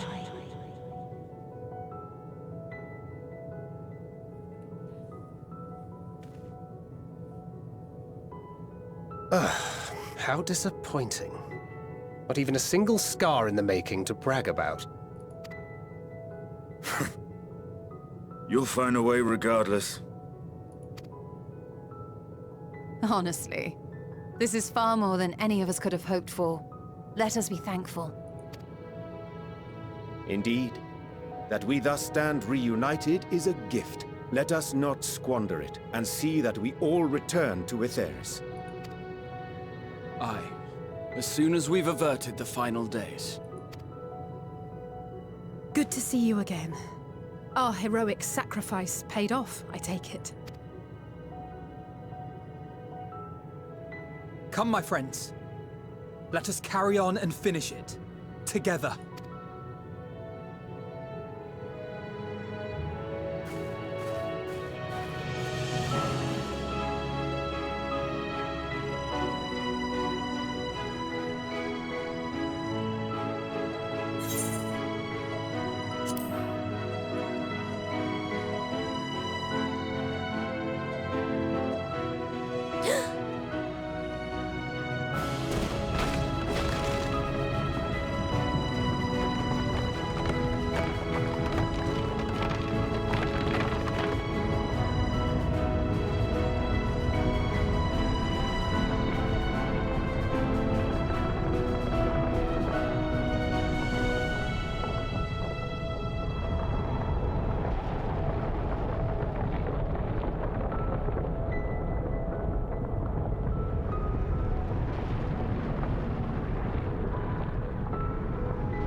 Can you hear me? The voice is within, crying in pain, wailing in sorrow, hurting, hurting. End it. Silence it. Silence our song of oblivion.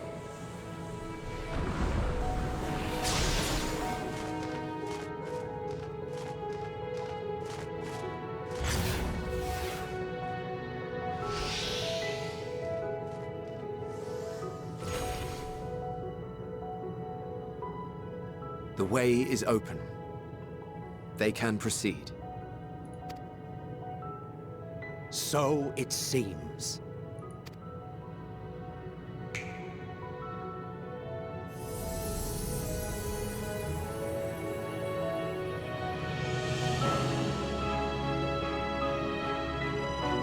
You're leaving? Of course.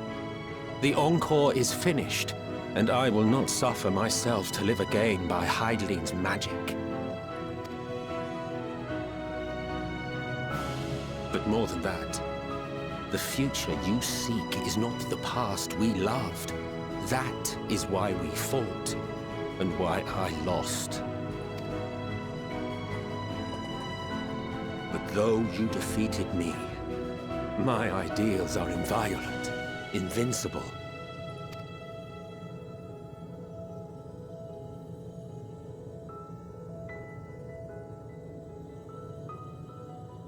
Spare me your pity. I have no use for it. If you would do something for me, save our star. See this tale to a triumphant conclusion, and with elation in your hearts, bid the final curtain fall. Only then may it rise again, and a new tale begin, with new parts for all to play.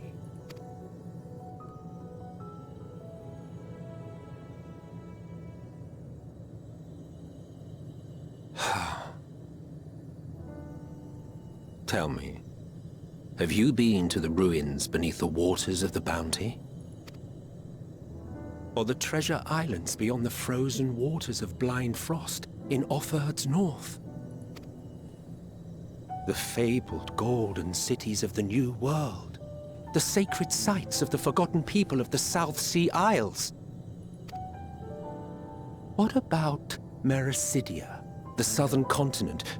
Do you know aught of its present state of affairs? I thought not. Even of your little Eorzea, you know precious little.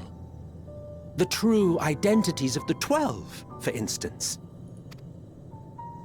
All of which is to say, expand your horizons, go forth and seek discovery. Some of the civilizations in the reflections will surprise you. As the bearer of Azem's crystal, you may consider your duty to see at least that much.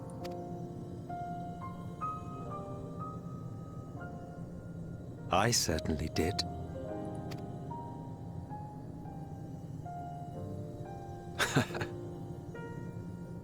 I pray we meet again. If not in this life, then perhaps another. Whensoever it should be, I trust it will be a most joyous reunion. For you, maybe. I want nothing to do with it. Oh, don't be that way.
Right then. I stand ever ready.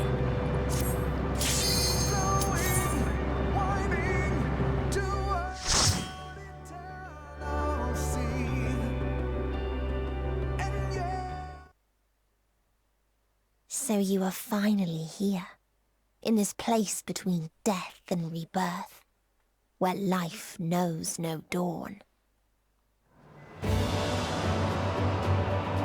Come then.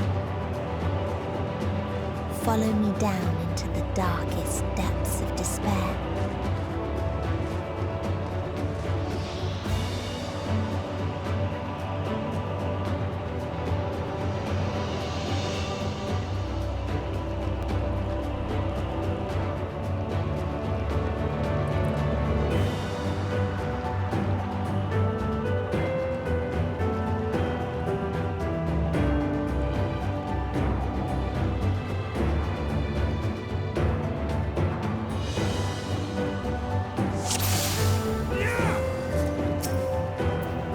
Once upon a time, there was a beautiful blue star that fell to pestilence and rotted inside and out. The more its people clung to life, the more they suffered.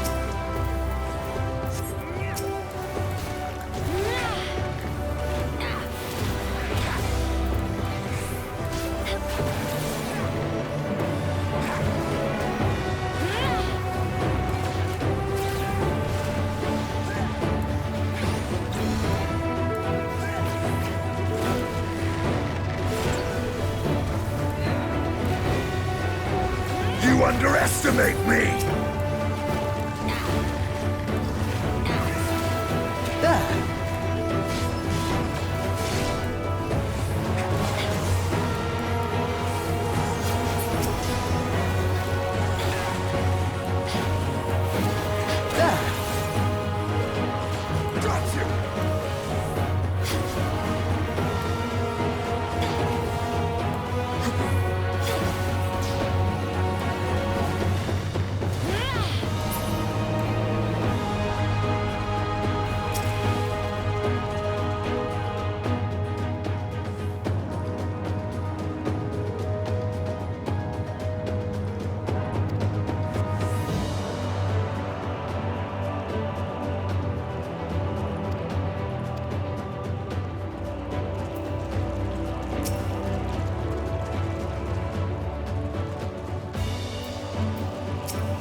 My turn!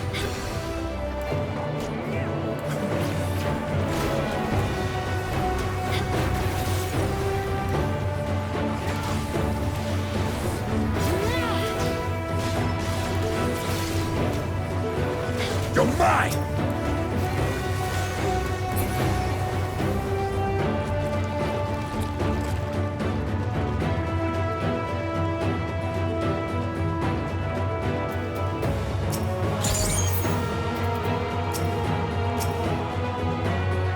Until they curse not the illness, but their fellow corrupted.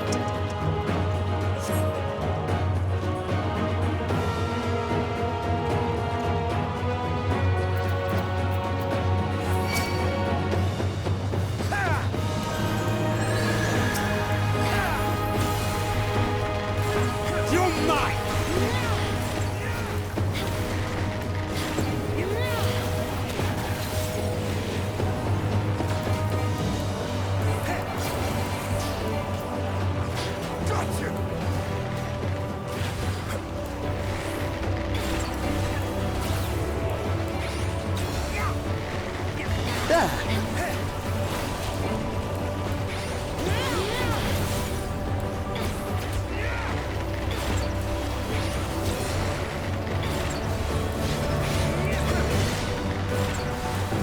You're mine!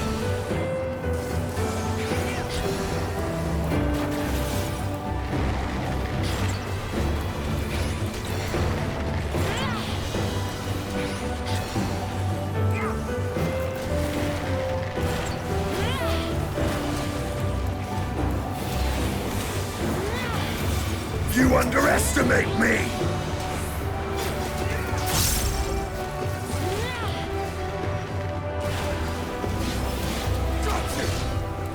My turn!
You're mine!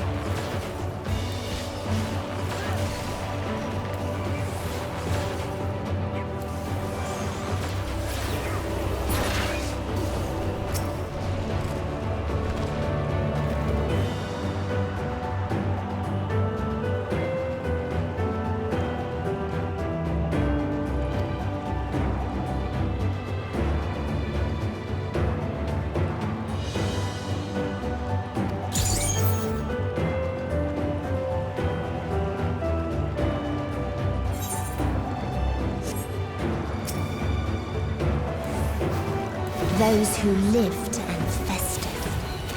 Those who died and decayed.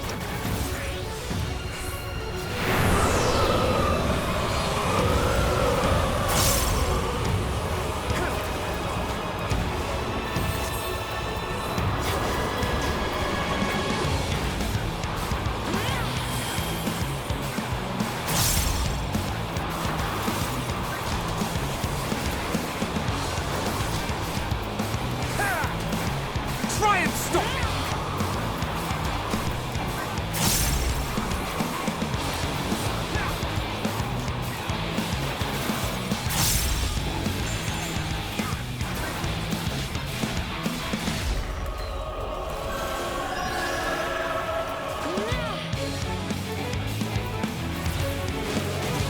Allow me.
And the very last of them wished they had never been born at all.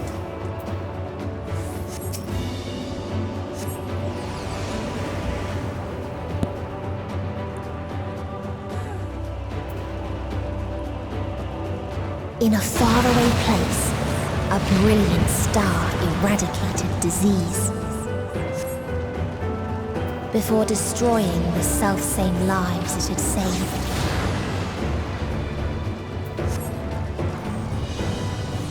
Prepare yourself!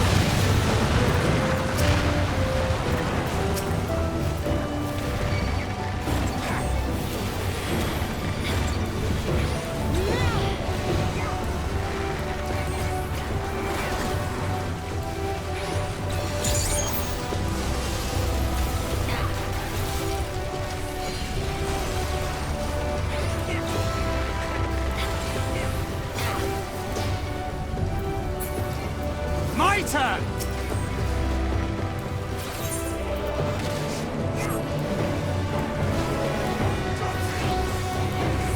You're mine!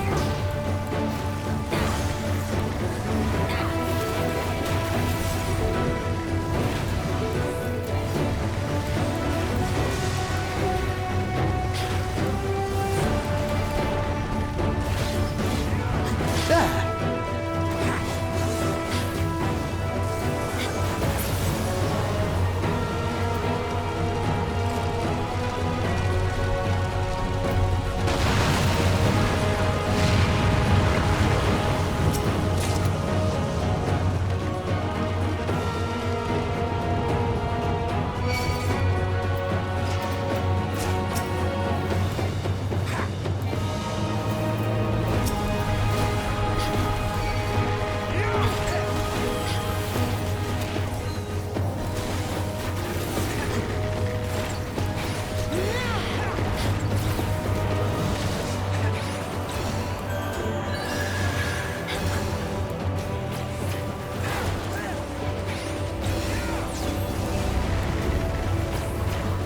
My turn!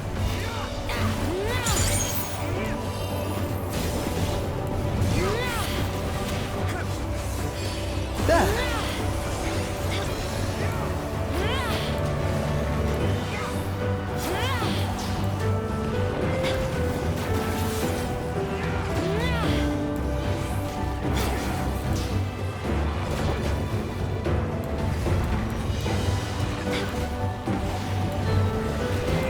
You're mine!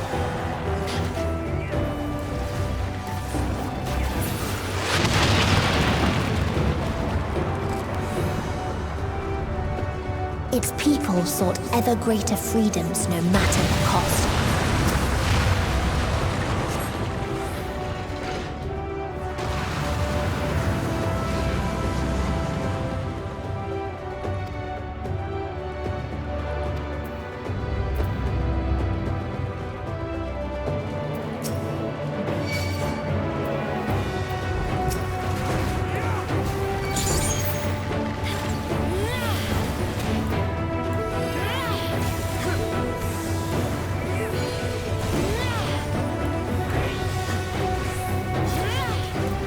You're mine!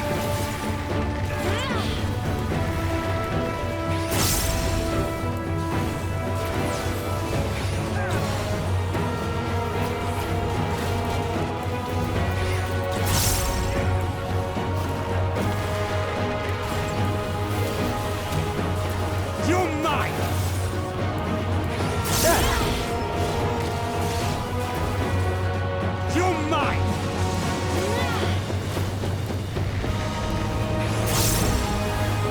There!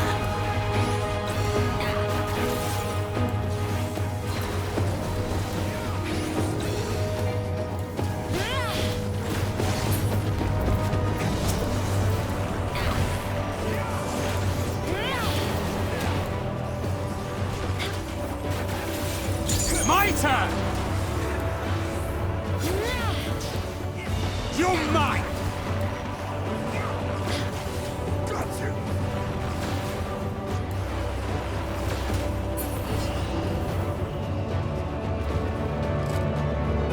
They tried to buy peace with fire and steel.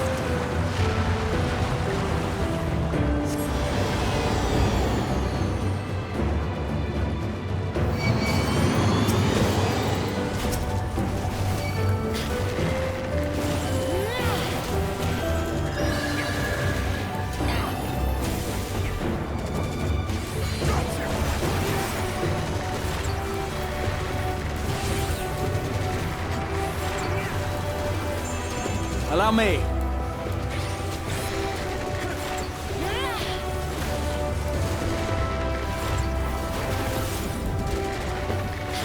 My turn!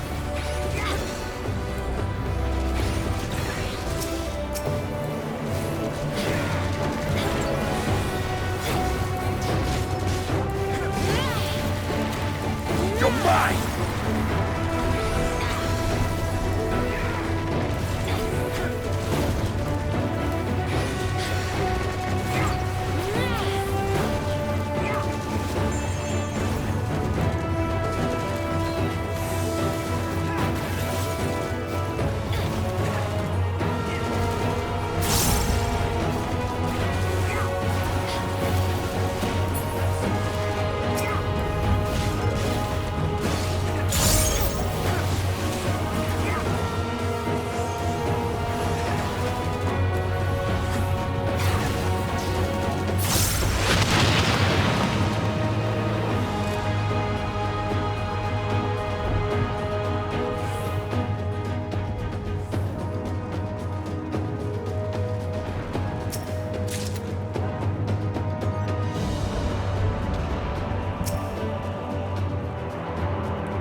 You underestimate me!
nothing!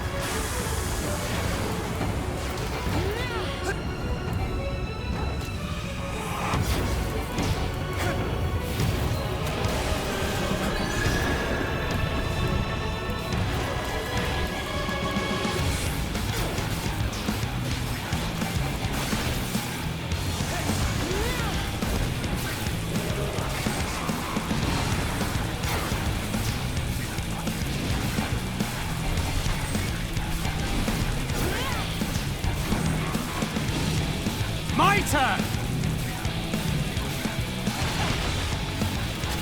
I'll tend to your wounds.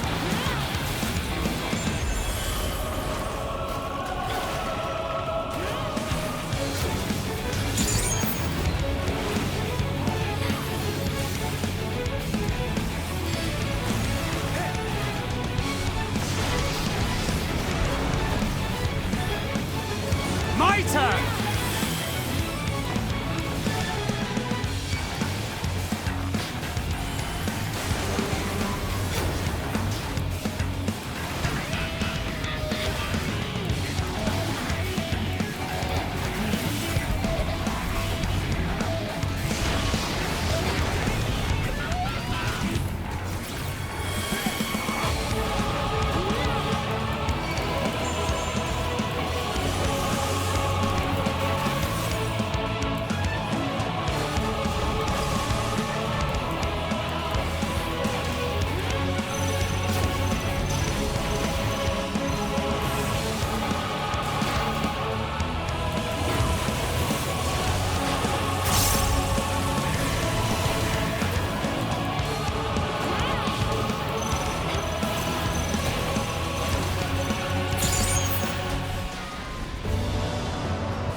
And when one asked, "What is the point?"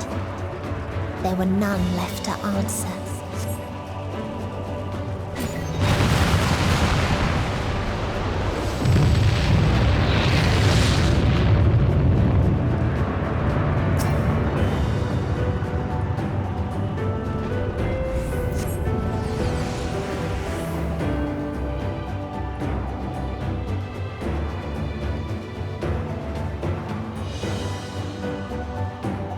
Farther still existed a star without strife.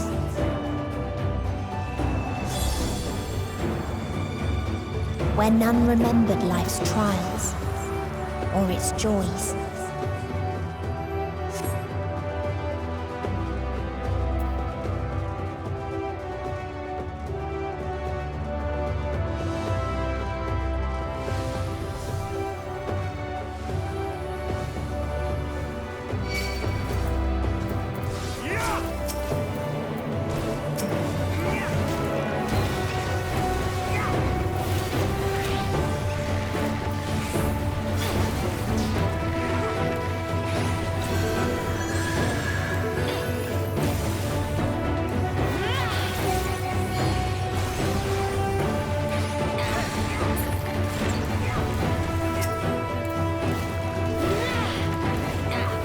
My turn!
You're mine!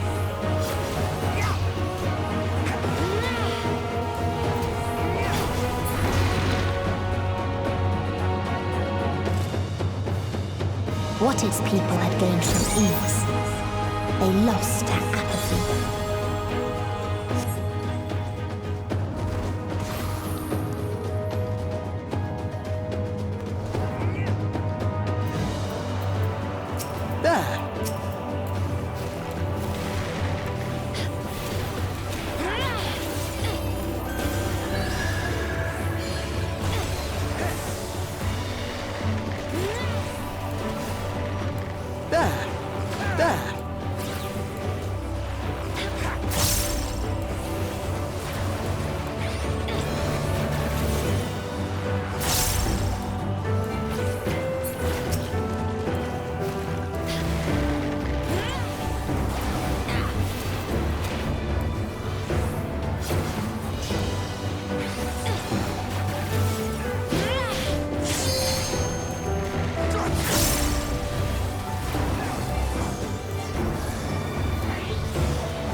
You're mine!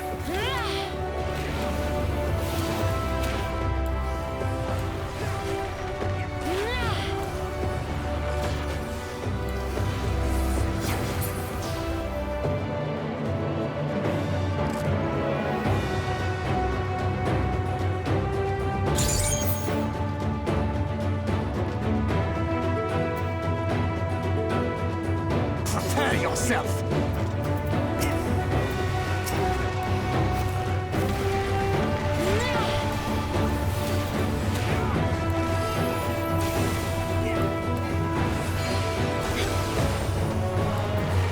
This will hurt.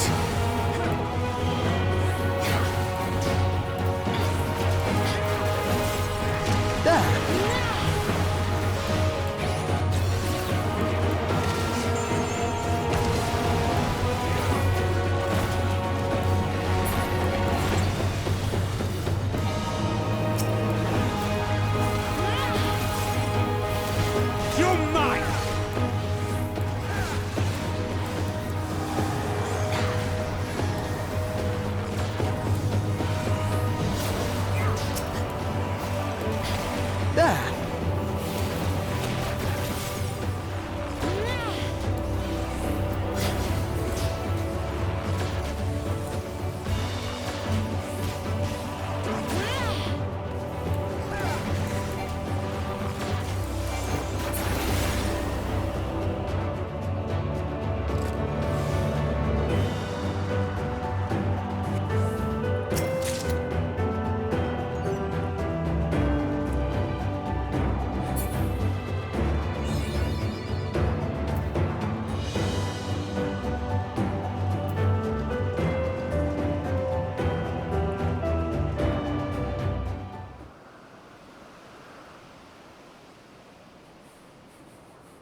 So they created the kindest, most gentle of beasts.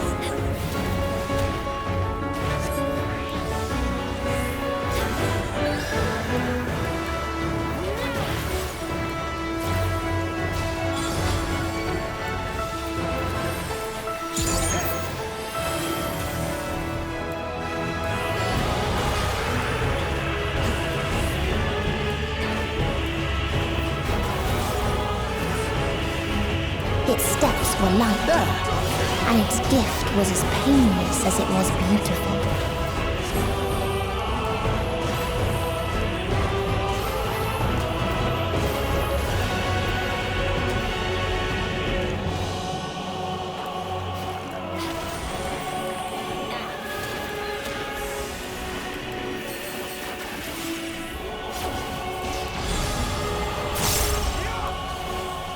My turn! Bathed in its golden glow, they all slept happily ever after.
Try and stop me!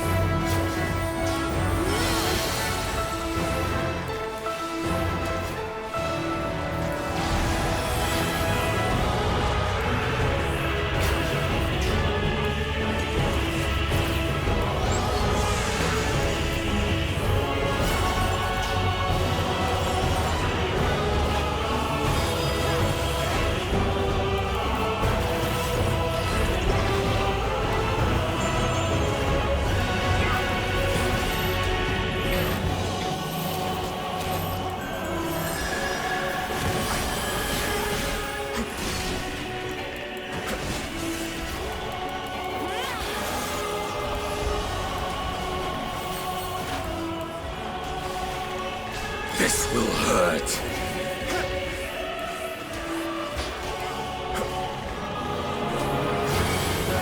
My turn!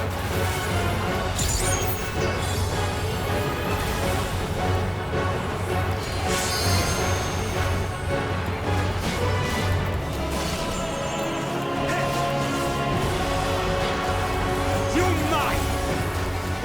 Time to end this!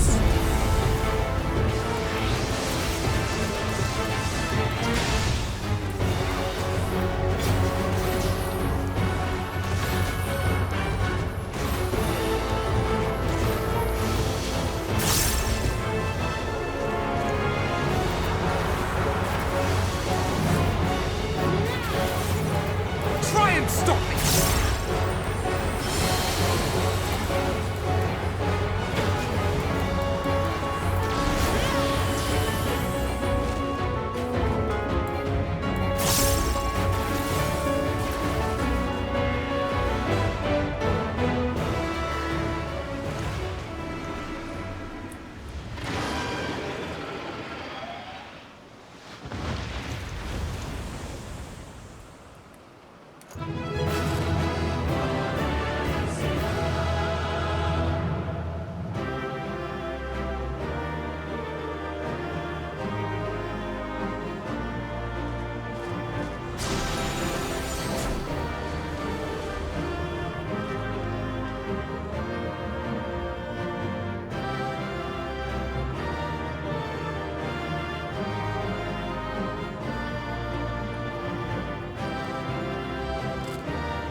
That you still stand. Your determination defies all reason.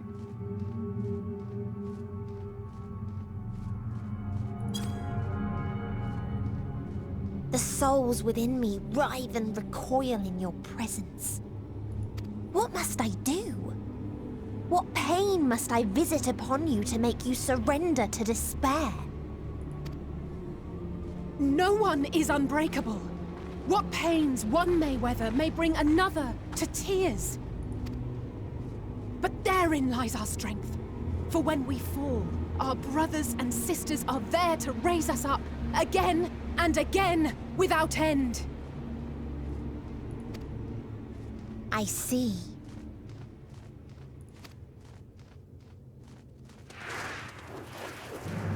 But no matter how much hope exists, ever will there be more despair.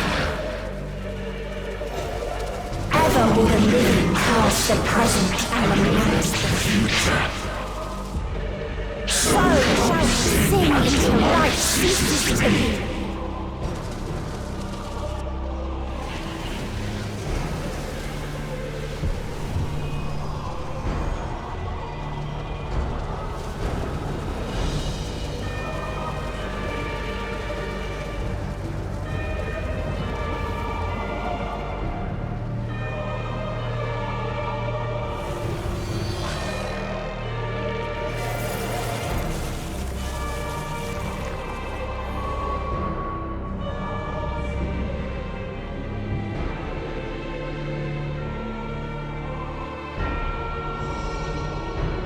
Seven hells!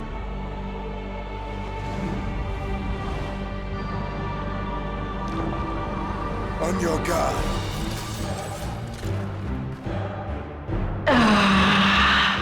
The rage. It rises. Rises.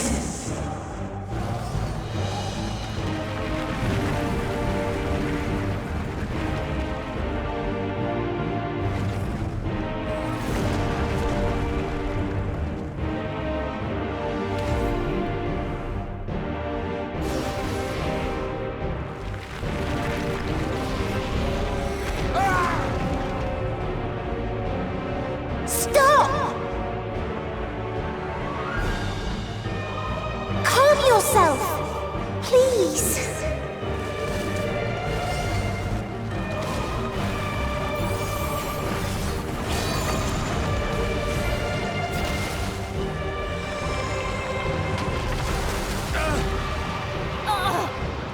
We die in pain.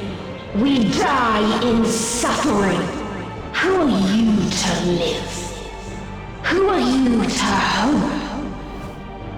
Hold on, my friends. Oriange, watch out!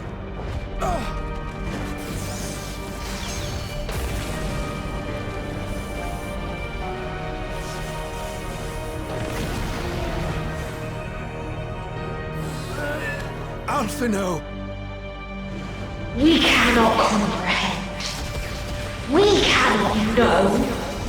We cannot know!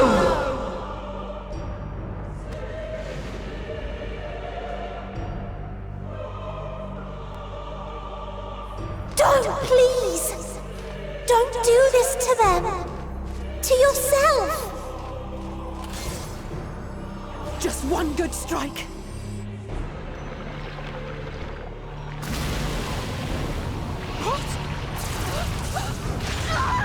Stop!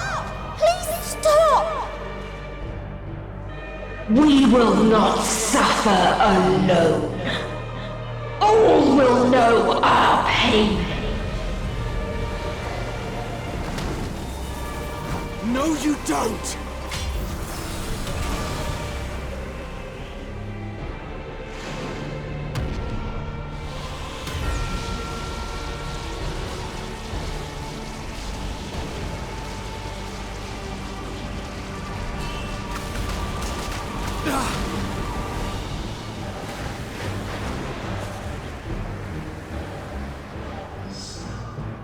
All awash in ice, a frozen waste, forever silent.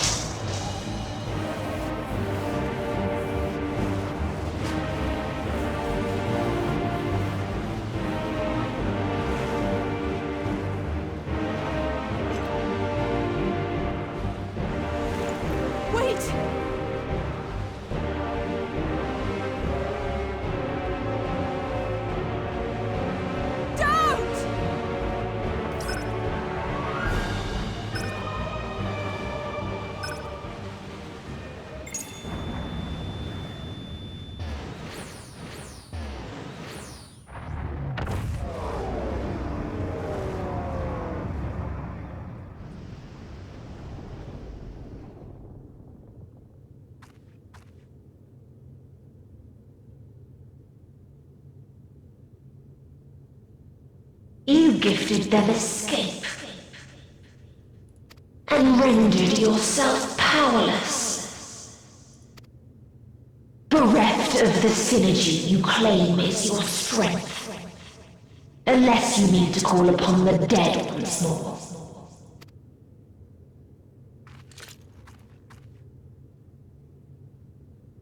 Defiant to the last, but you will be one with us ere long. You will be battered and torn and made to crawl. You will weep and wail and curse your impotence. Curse your life as it fades. As we did, as we died. Such pain and sorrow we felt. Such anguish and rage. We tried. We tried. But it was no use. Only when we surrendered did we find release. Only when we embraced death. So join us in despair and embrace yours.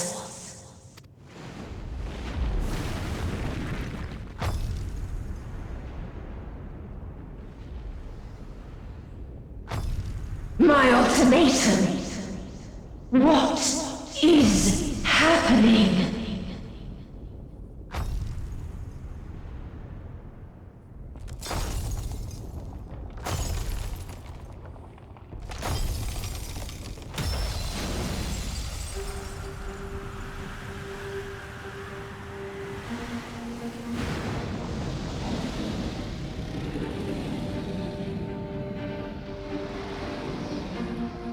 At the end of everything, I find you, my friend. I sought something in you once, as you did in me.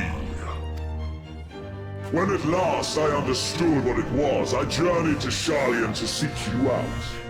Struck a bargain with the woman who shares your gift. In exchange for lending the Scions my aid, I was given the means to come hither.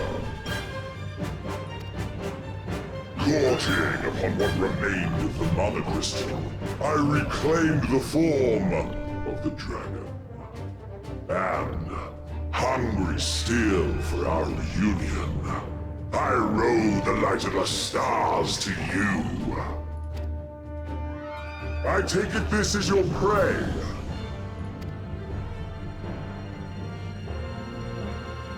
But why does it still live? Surely it is no match for you. I assumed you would be above something so banal as despair. Am I mistaken?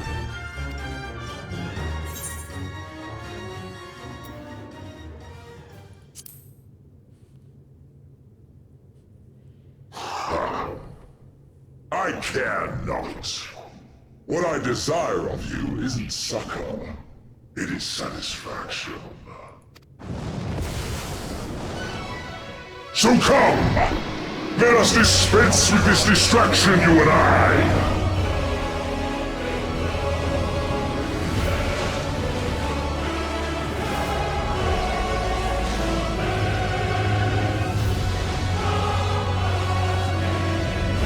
You struggle in vain. You will not silence our song of oblivion.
never reach it. Will never reach the deliverance you seek.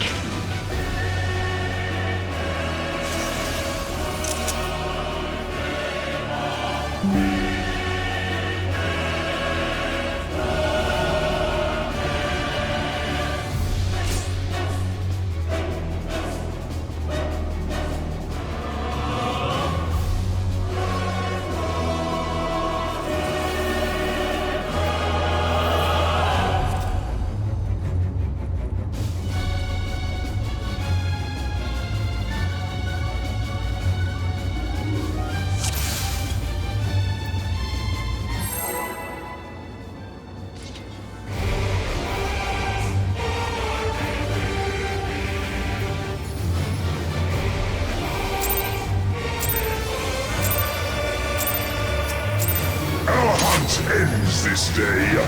There is nowhere you can flee that we cannot follow. Even stars must die.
Your suffering is at an end.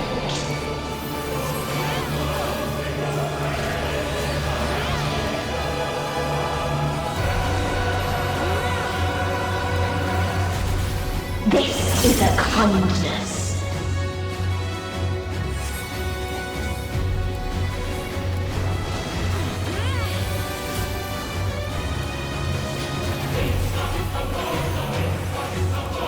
All of us have known despair.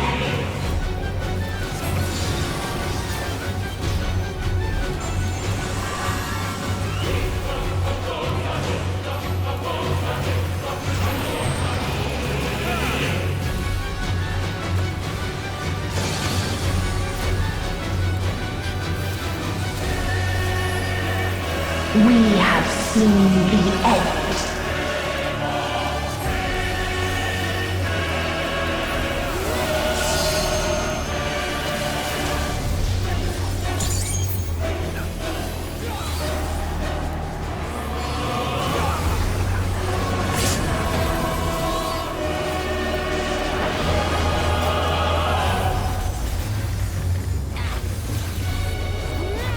The same end. Again and again.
A sorrow so deep only emptiness remains.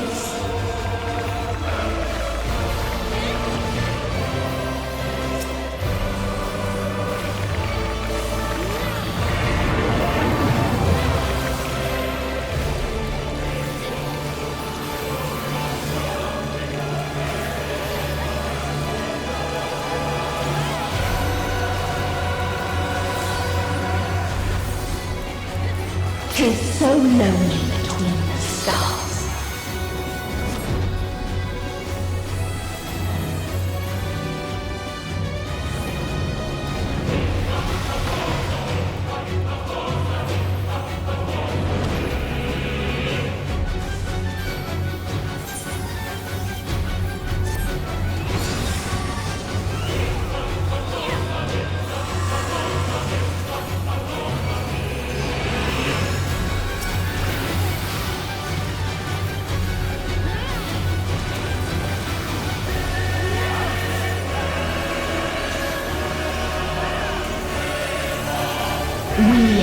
seen the end.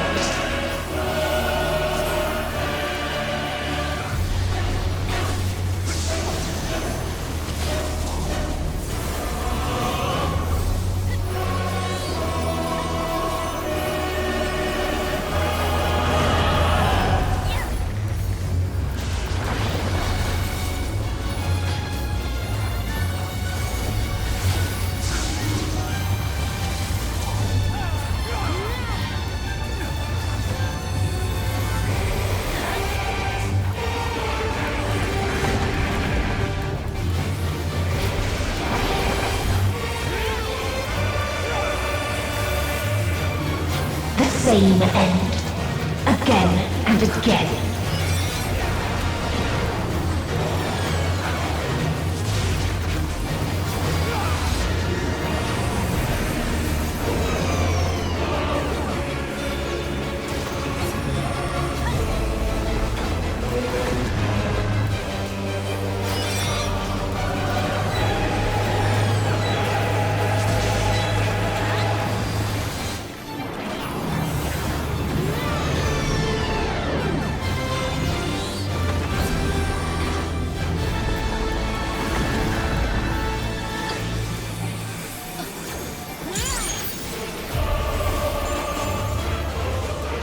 This is a kindness.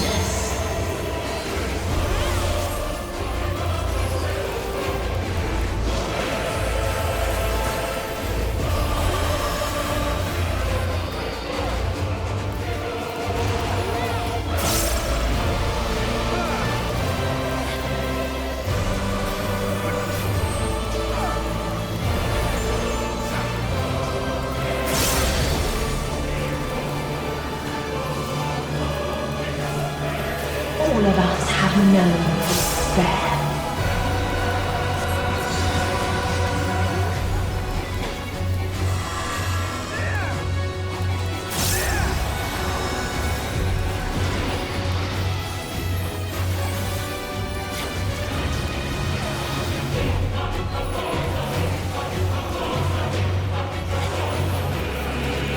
Even stars must die.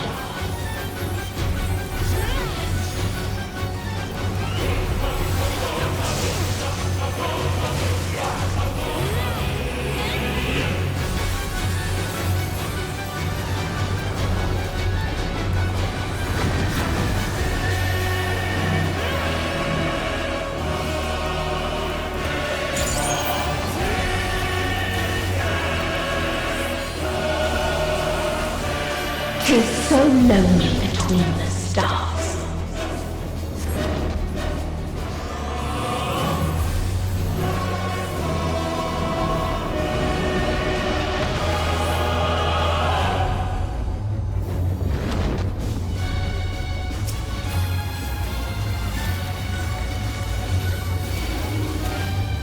This is a kindness.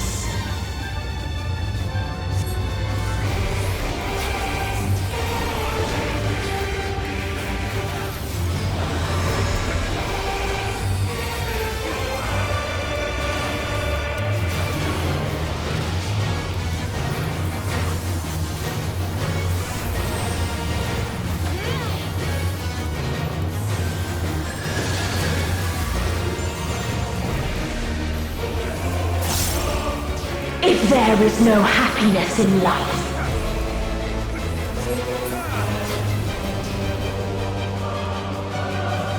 there is only one place it may be found.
dynamis.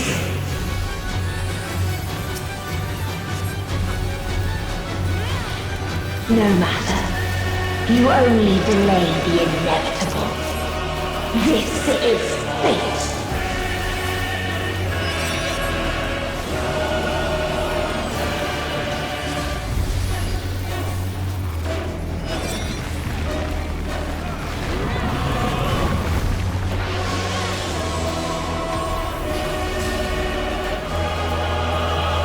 Your time has come. It always does.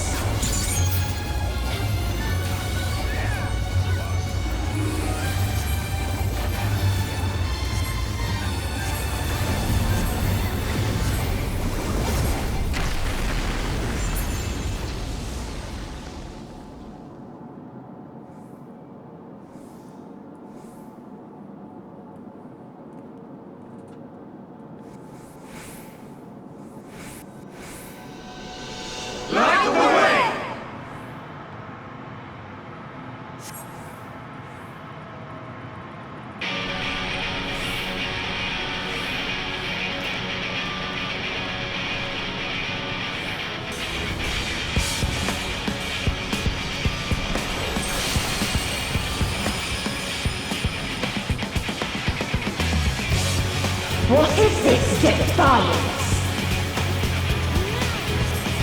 No! The hatred, the pain, the loss.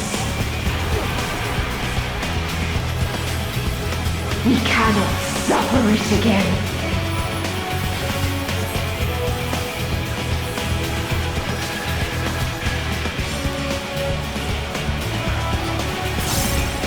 We will stand against fate! No matter the cost! We've been here before. Many a time. Thus do we know. To never give up. The hope will shine again!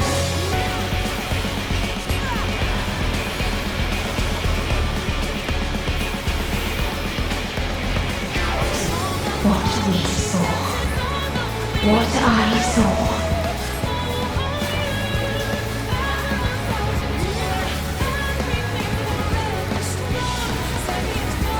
This can only end in misery and desolation.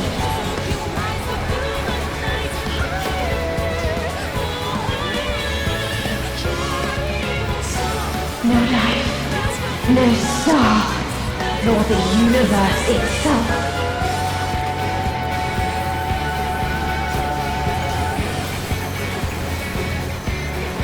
None should hope for better.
Was not the answer, then what is it? Where lies happiness?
No matter where we flew, there was only darkness and loneliness and pain. We couldn't find the answers Hermes yearned for. The answers he deserved.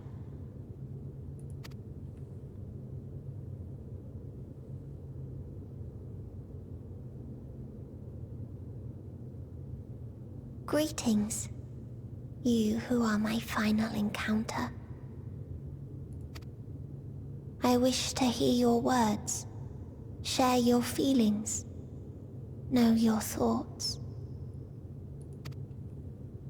May we please be friends?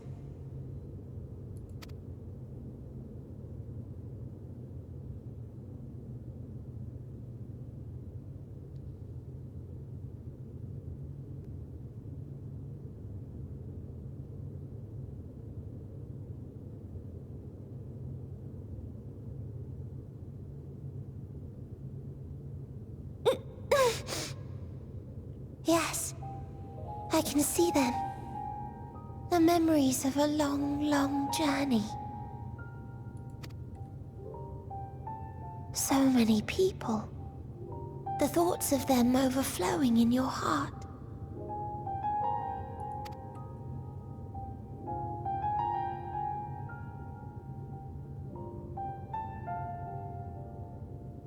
What they live for. What gives their lives meaning.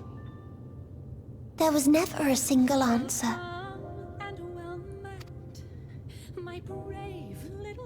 You gather pieces of happiness, precious and fragile, only to lose them. Then start again.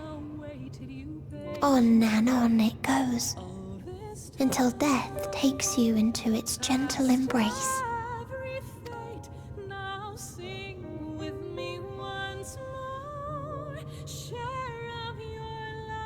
That which Hermes sent us to find was there all this time, on Atheris.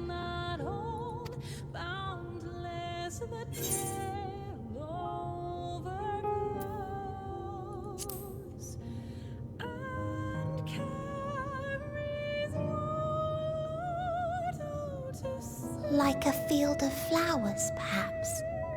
At first a single blossom. It spreads and takes on more colors. Thank you for guiding me here. To find these words at journey's end fills me with joy.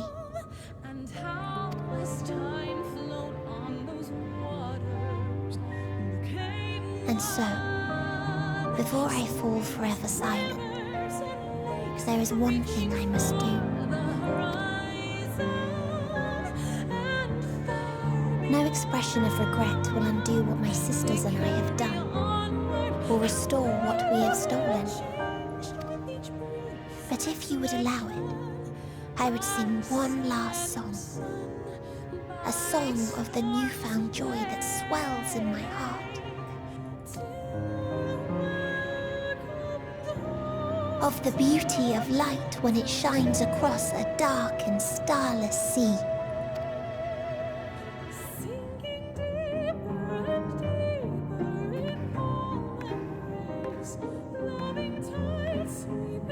Of a dream that from the soil of worlds now lost to sorrow, life will spring forth once more, nourished by gentle rains and caressed by uplifting winds, a song of hope.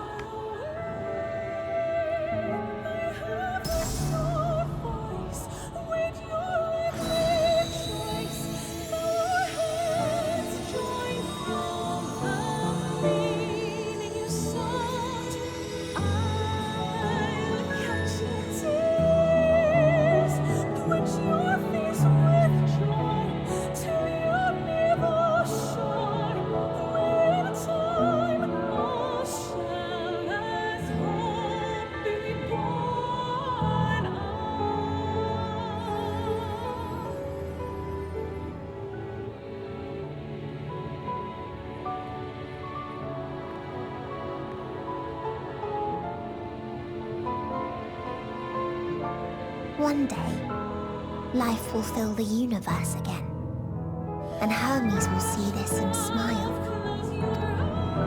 How, I do not know. But I do know that where there is a will, there is a way. After all, miracles happen every day, do they not?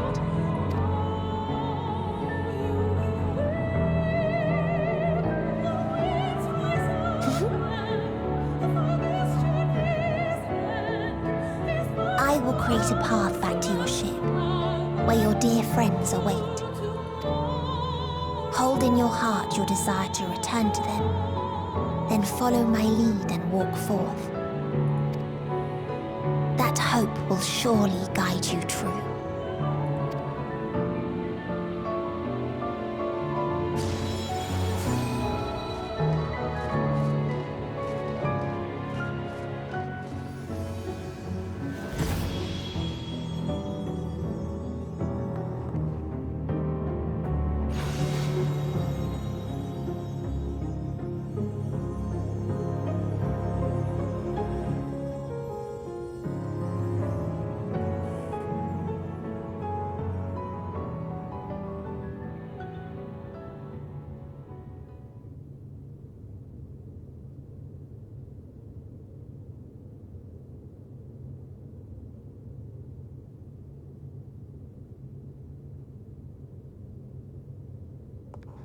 You mean to return to the world where you are hailed as a hero.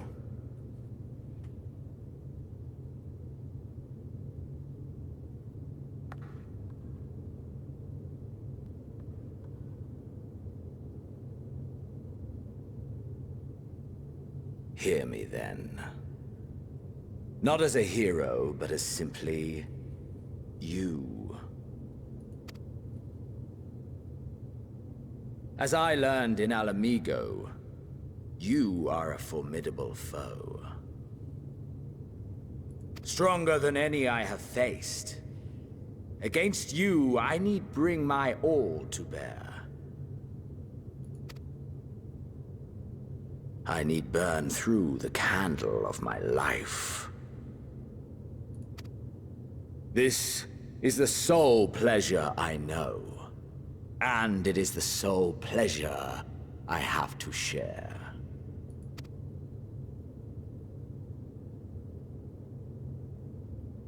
And so I come before you, to issue challenge and offer singular bliss.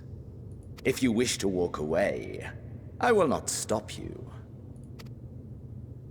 You value life.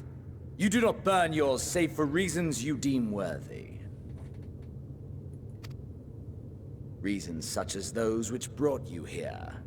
The salvation of a world and its people. The motives of a hero true.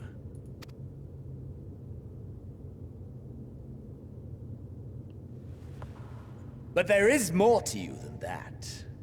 You know this to be true. As surely as you know the thrill of pushing your body and soul to their limits. Of confronting ever mightier foes, dancing ever closer to the precipice, wondering if this will be the one to finally fill the void. Such pleasures you seek for their own sake, and no other reason. Is this not so, adventurer?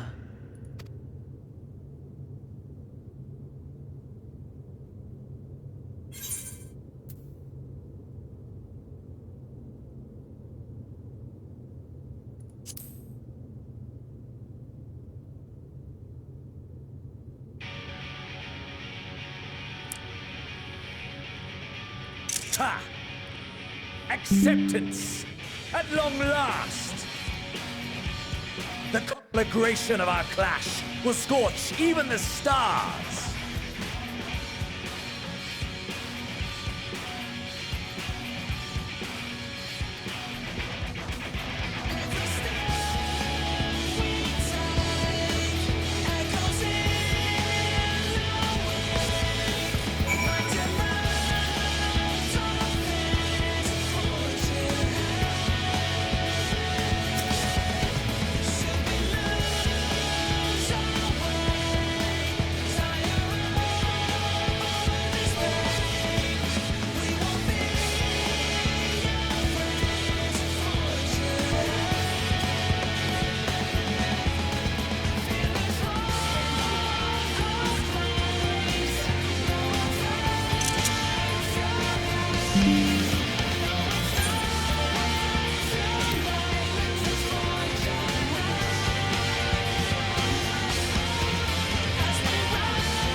nothing back.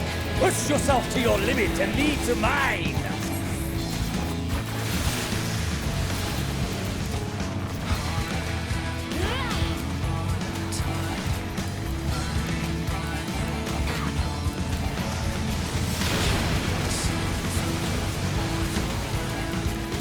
Ha! Still fighting you, I see.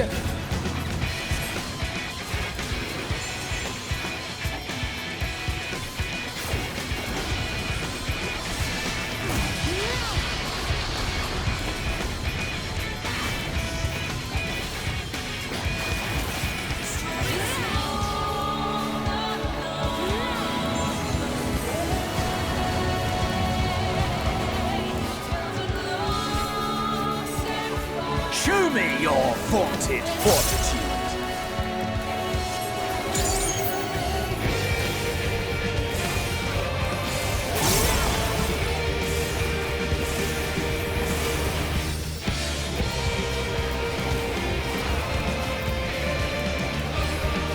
Soon you will know the full extent of my power.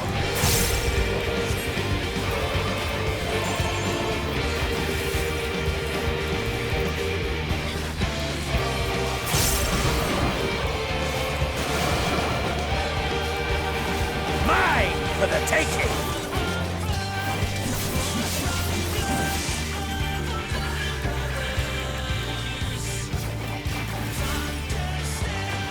Mine for the taking!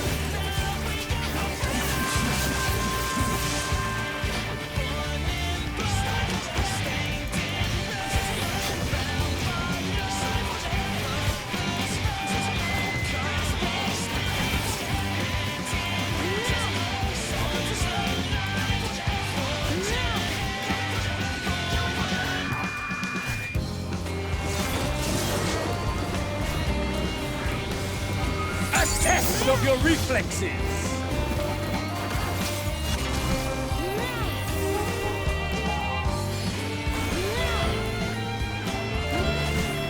A test of your reflexes!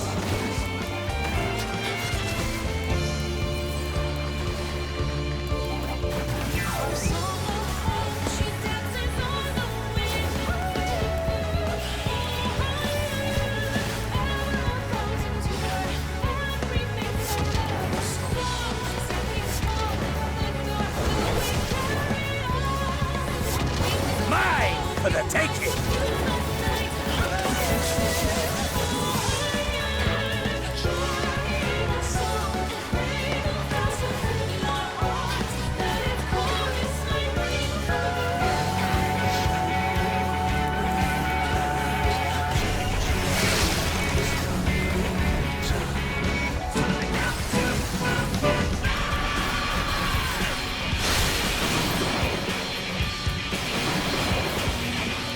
Test of your reflexes!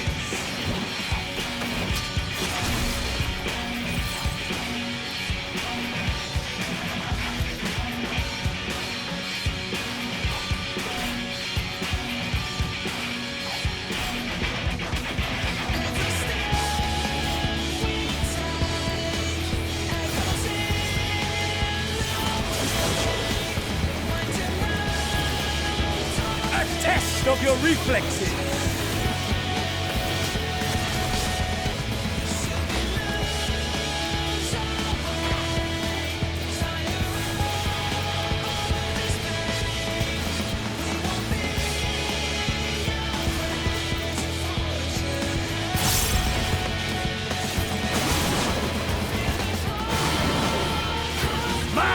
For the taking!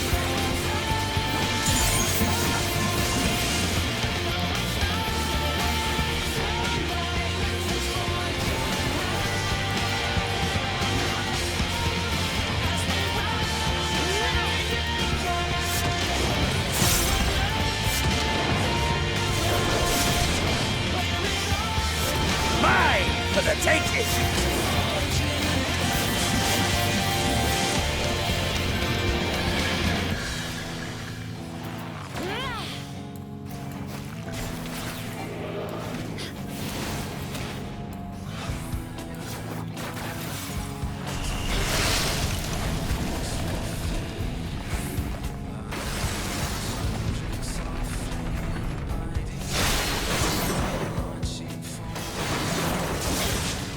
A test of your reflexes!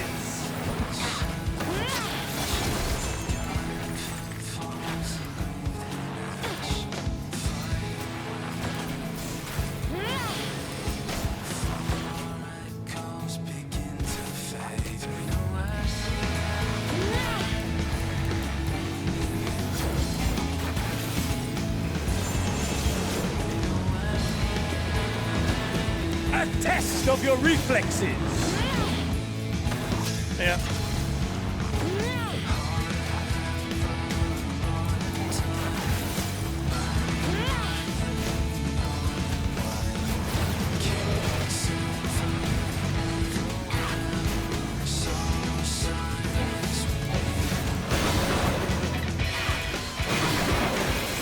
Mine for the taking!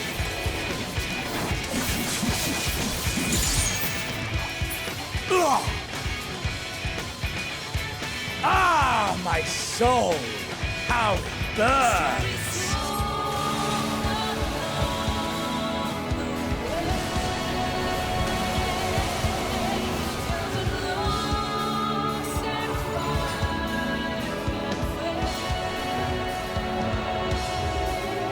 I know it too. The inferno swelling within you.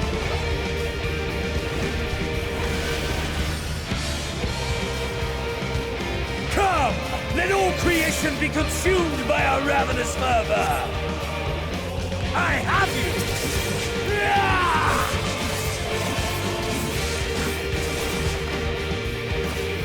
Do not tell me your life's fire is already spent.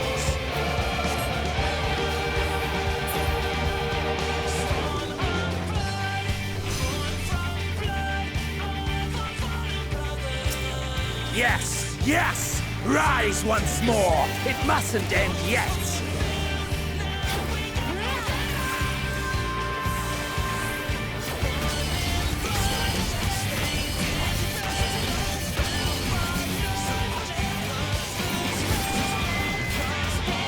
A test of your reflexes!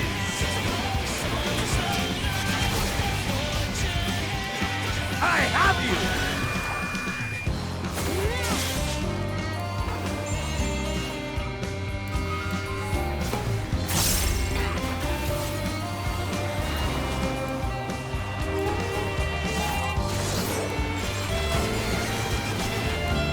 A test of your reflexes!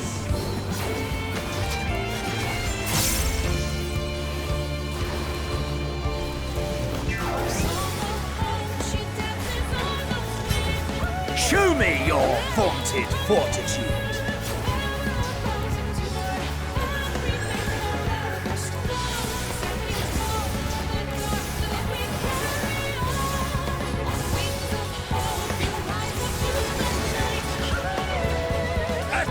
Of your reflexes! I have you!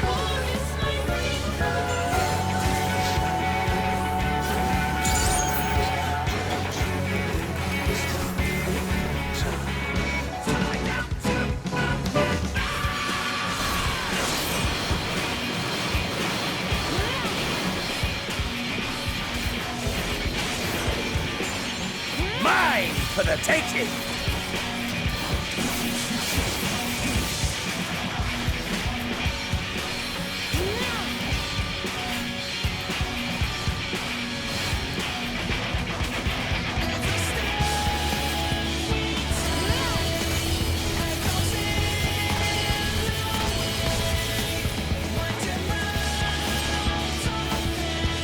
Mine for the taking!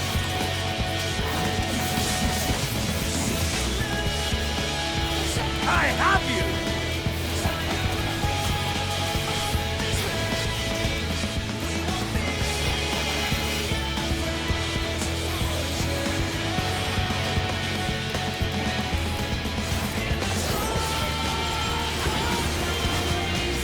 A test of your reflexes!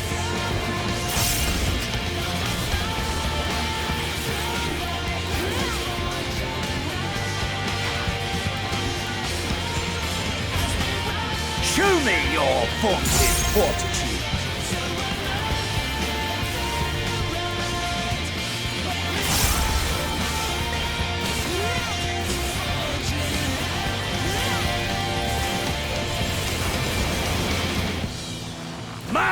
for the taking!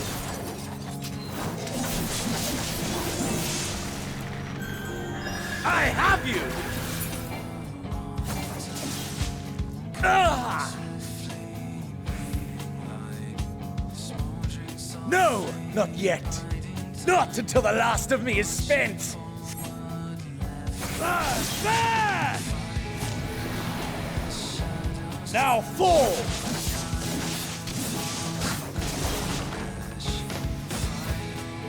This is my moment! Our moment!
That I should lose again.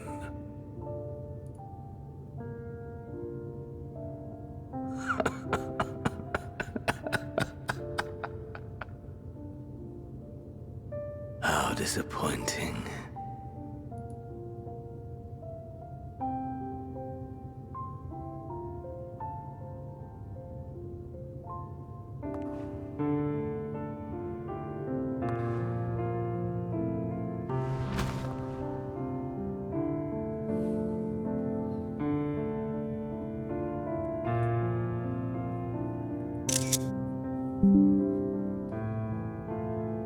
Never have I understood those around me, understood their obsessions.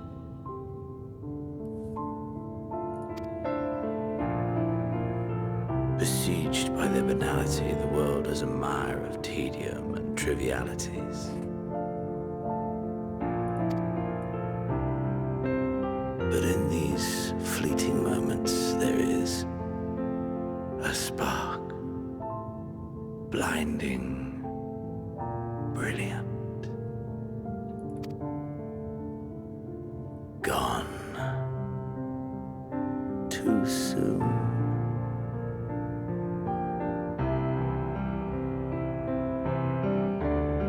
What of you, my mirror, born into this world, bestowed name? Bid to seek out strife and adventure.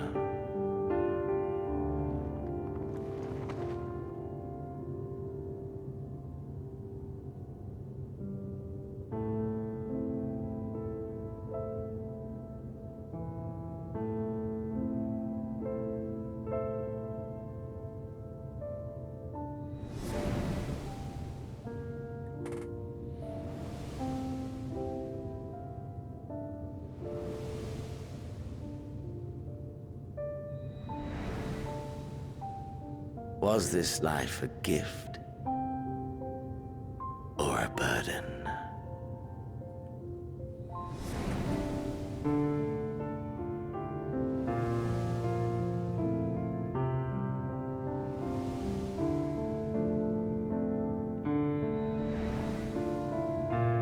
Did you find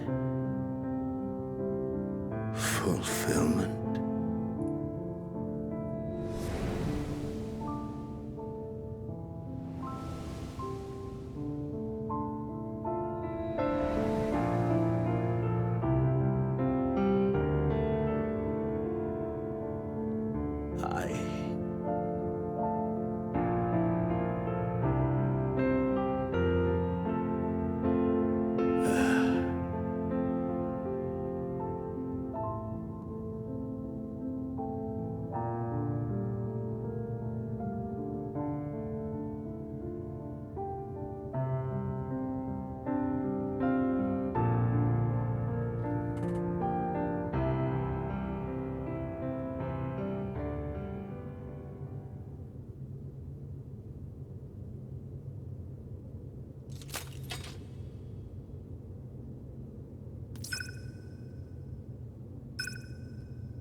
Can you hear?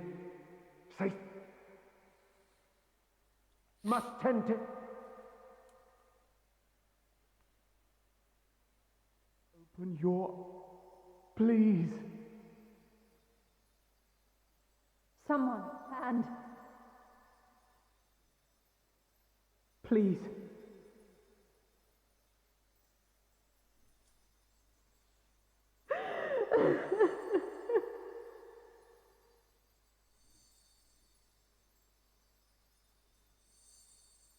You can't leave us! Not like this! If you do, I'll never forgive you! So come on! Open your eyes and get up!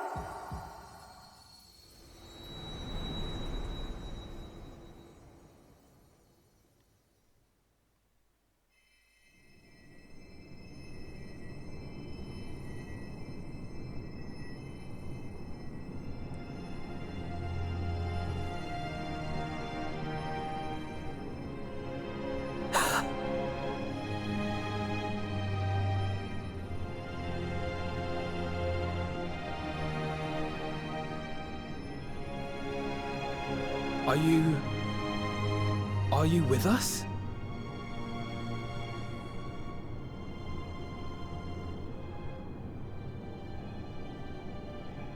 Oh, thank the heavens. For a moment we thought...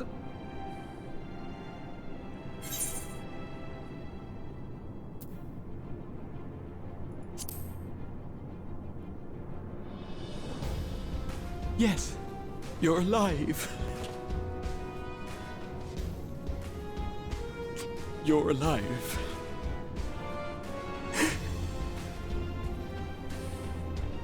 You...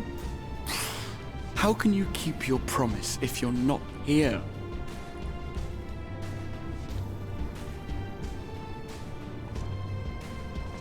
Another fine show you've put on, my friend.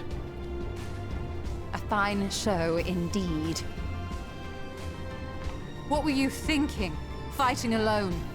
Never do that again. My poor heart couldn't bear it. Put yourself in our place. If you hadn't returned, how do you think we would feel? And if that sounds harsh, it's because we care. We tended to thy wounds as best we could. But how is the pain?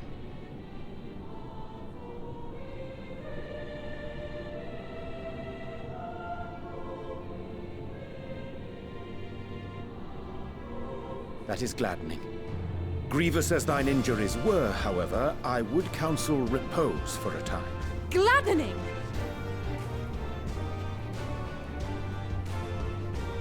There's nothing gladdening about this! When Meteion appeared in here and told us that you were right behind her, we all got our hopes up. But you never came! And when you finally deign to appear, you're within an ilm of your life! Damn you! Damn you for making us worry!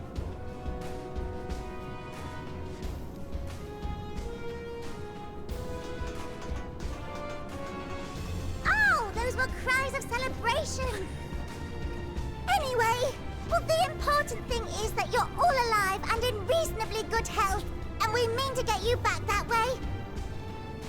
As for your earlier request, I'm quite certain we're in range to make contact now. Ah, excellent. Let us announce our return at once. I hope you're ready.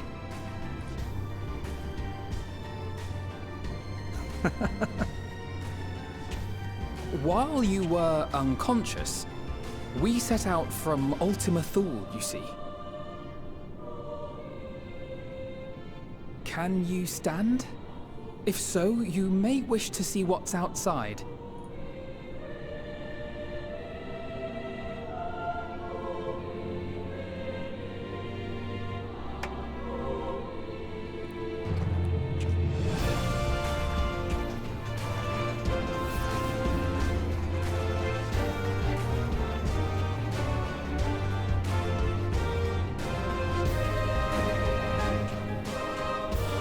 We're home, my friend.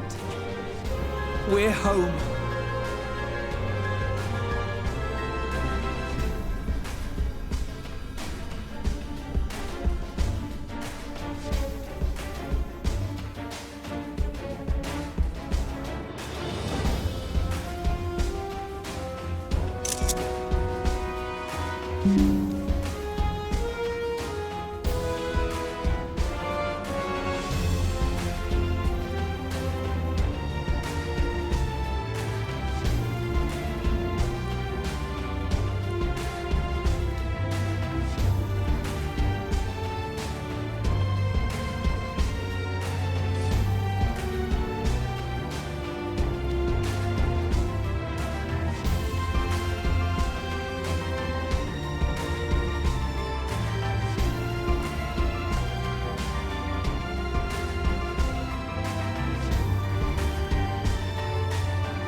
That?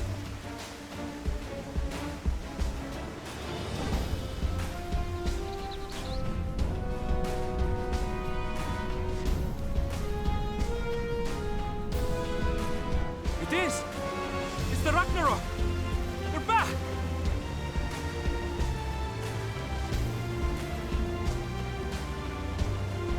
Thank heavens. Truly. They've done it! Welcome home. Ah! Yes!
Dearest Mother, dearest Father,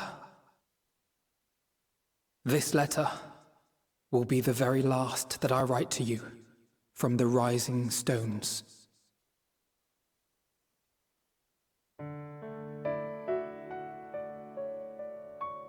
As I commit these words to parchment, I fondly recall my journey as a scion.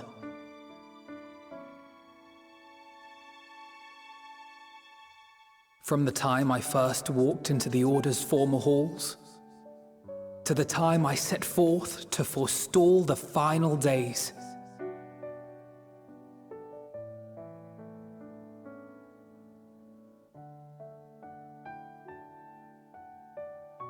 At the farthest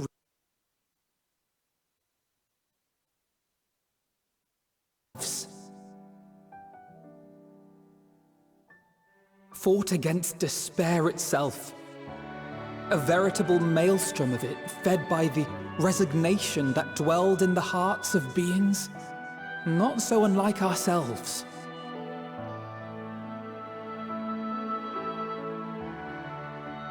Full oft have I harbored the same malaise. Have I been brought to my knees, crushed by the weight of sorrow and defeat, convinced that I will never rise again.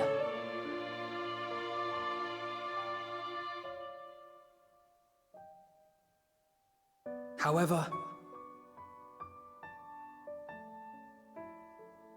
I have also known many moments of unbridled joy and happiness.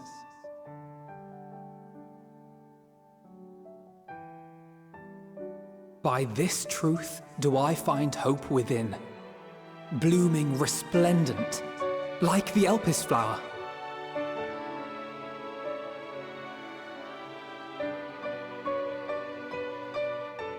And thus do I endure. Do I look forward to creating more memories with my friends and loved ones.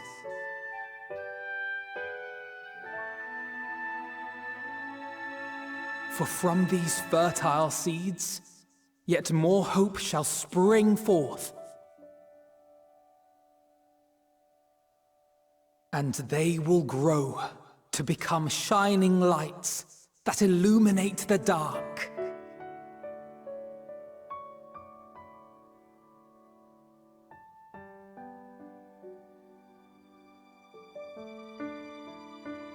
Thus believing, I leave the rising stones behind, as will my comrades. For, as we have decided, after careful deliberation,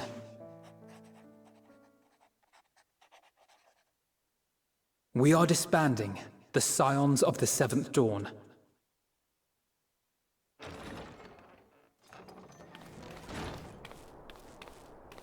There you are, Alphino.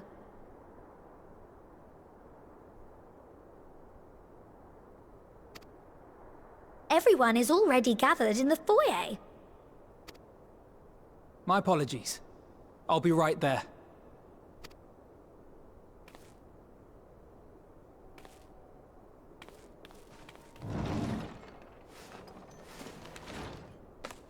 At least, that is what the story will be.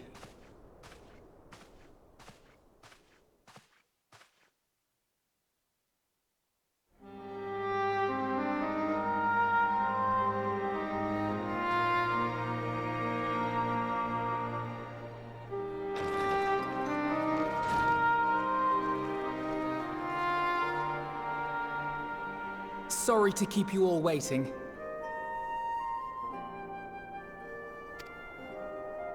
What could you possibly have left to do now?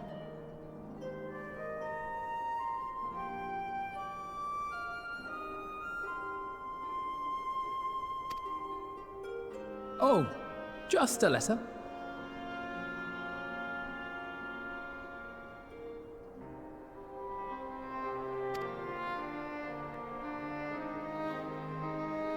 I imagine it will be a while before we can gather like this again.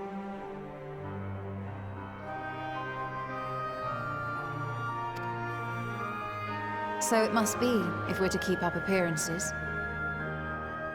From now on, it falls to the Grand Company of Eorzea and its allies to deal with the realm's crises. Meanwhile, we shall return to our erstwhile ways.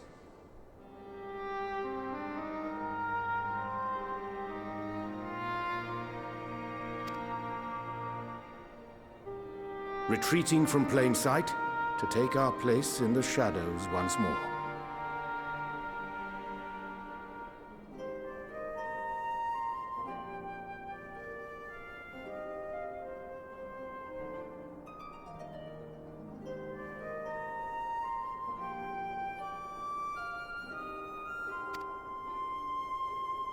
Indeed. For the foreseeable future, I expect that we must work independently, as we seek out problems that want for solving. But a day will come when we face another great challenge, and we will face it together, as we always have.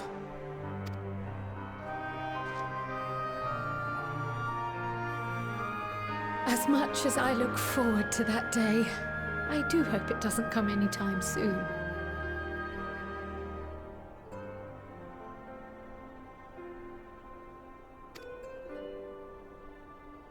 Well, formal association or no, if any of you should require my services, you need but ask.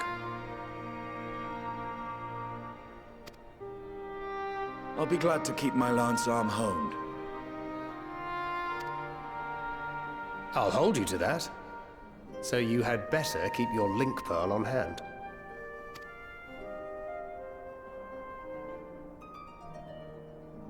So you really mean to stay, Tataru? Oh, someone has to keep the Rising Stones in proper order. And even a super-secret organization requires a super-secret base of operations.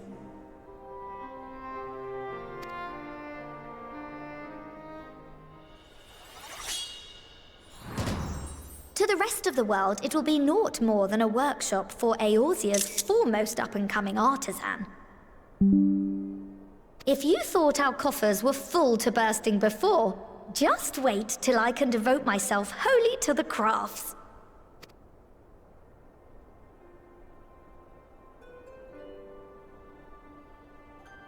Plotting to build a mercantile empire to rival that of Lord Lodorito, are we?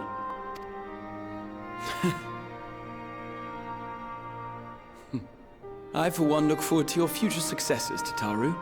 As do I our next meeting.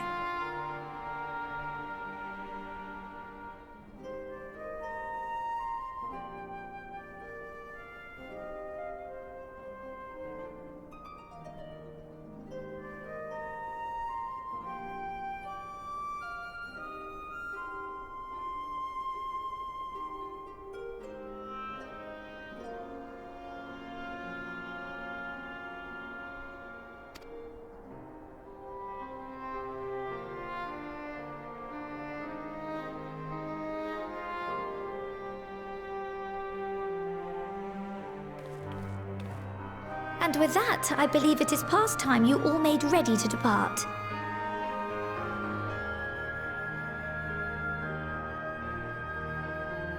Leave no preparations undone or words unsaid, all right?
I suppose we're off to Garlemald then.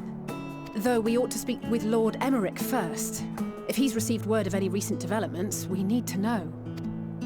'Twould be prudent to purchase some warmer clothes at least. Mayhap we can pick up a few souvenirs for Euless and the others while we're at it. Where will you all be heading next? Dravania, there is a book I've been meaning to borrow from the Great Google Library.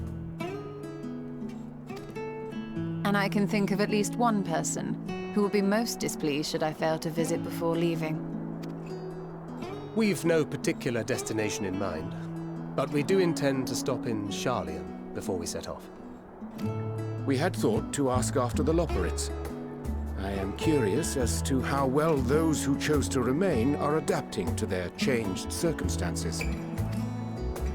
Might we accompany you then? Raha and I were planning to return to the Baldessian Annex.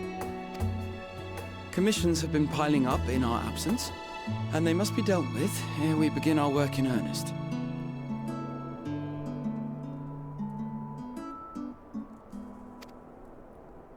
Estinian, you will return to Rads at Han, will you not?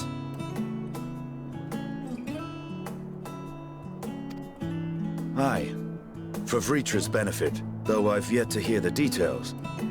I may not stay long. I see.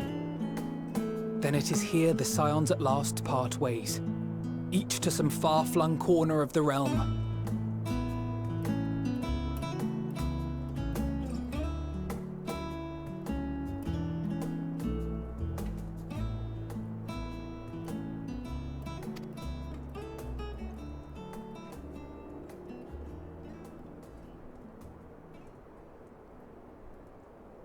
Perhaps.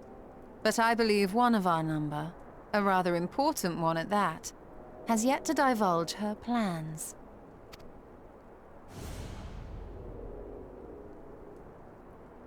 Quite right. Indeed.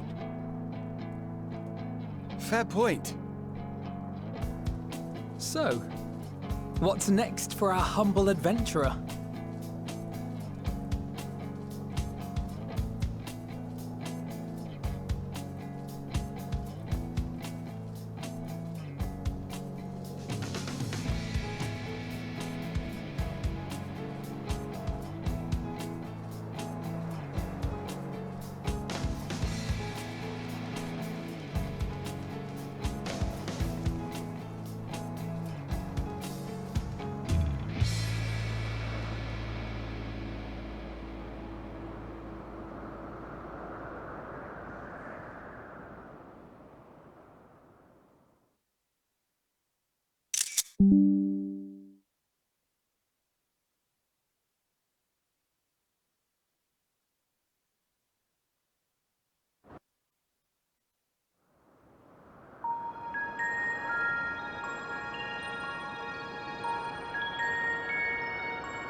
The constancy of this place never ceases to amaze me.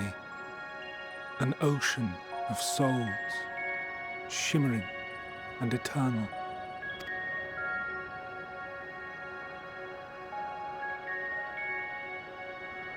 And yet, something stirs. Yes. Steeped in darkness, deep as starless night. The beast hungers. Alas, I dare not investigate in earnest before the coming of my guiding star, as she foretold.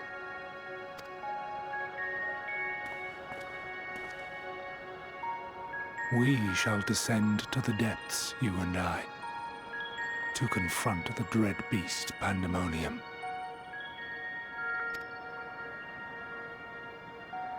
Oh, the sights we shall see. The sights we shall see.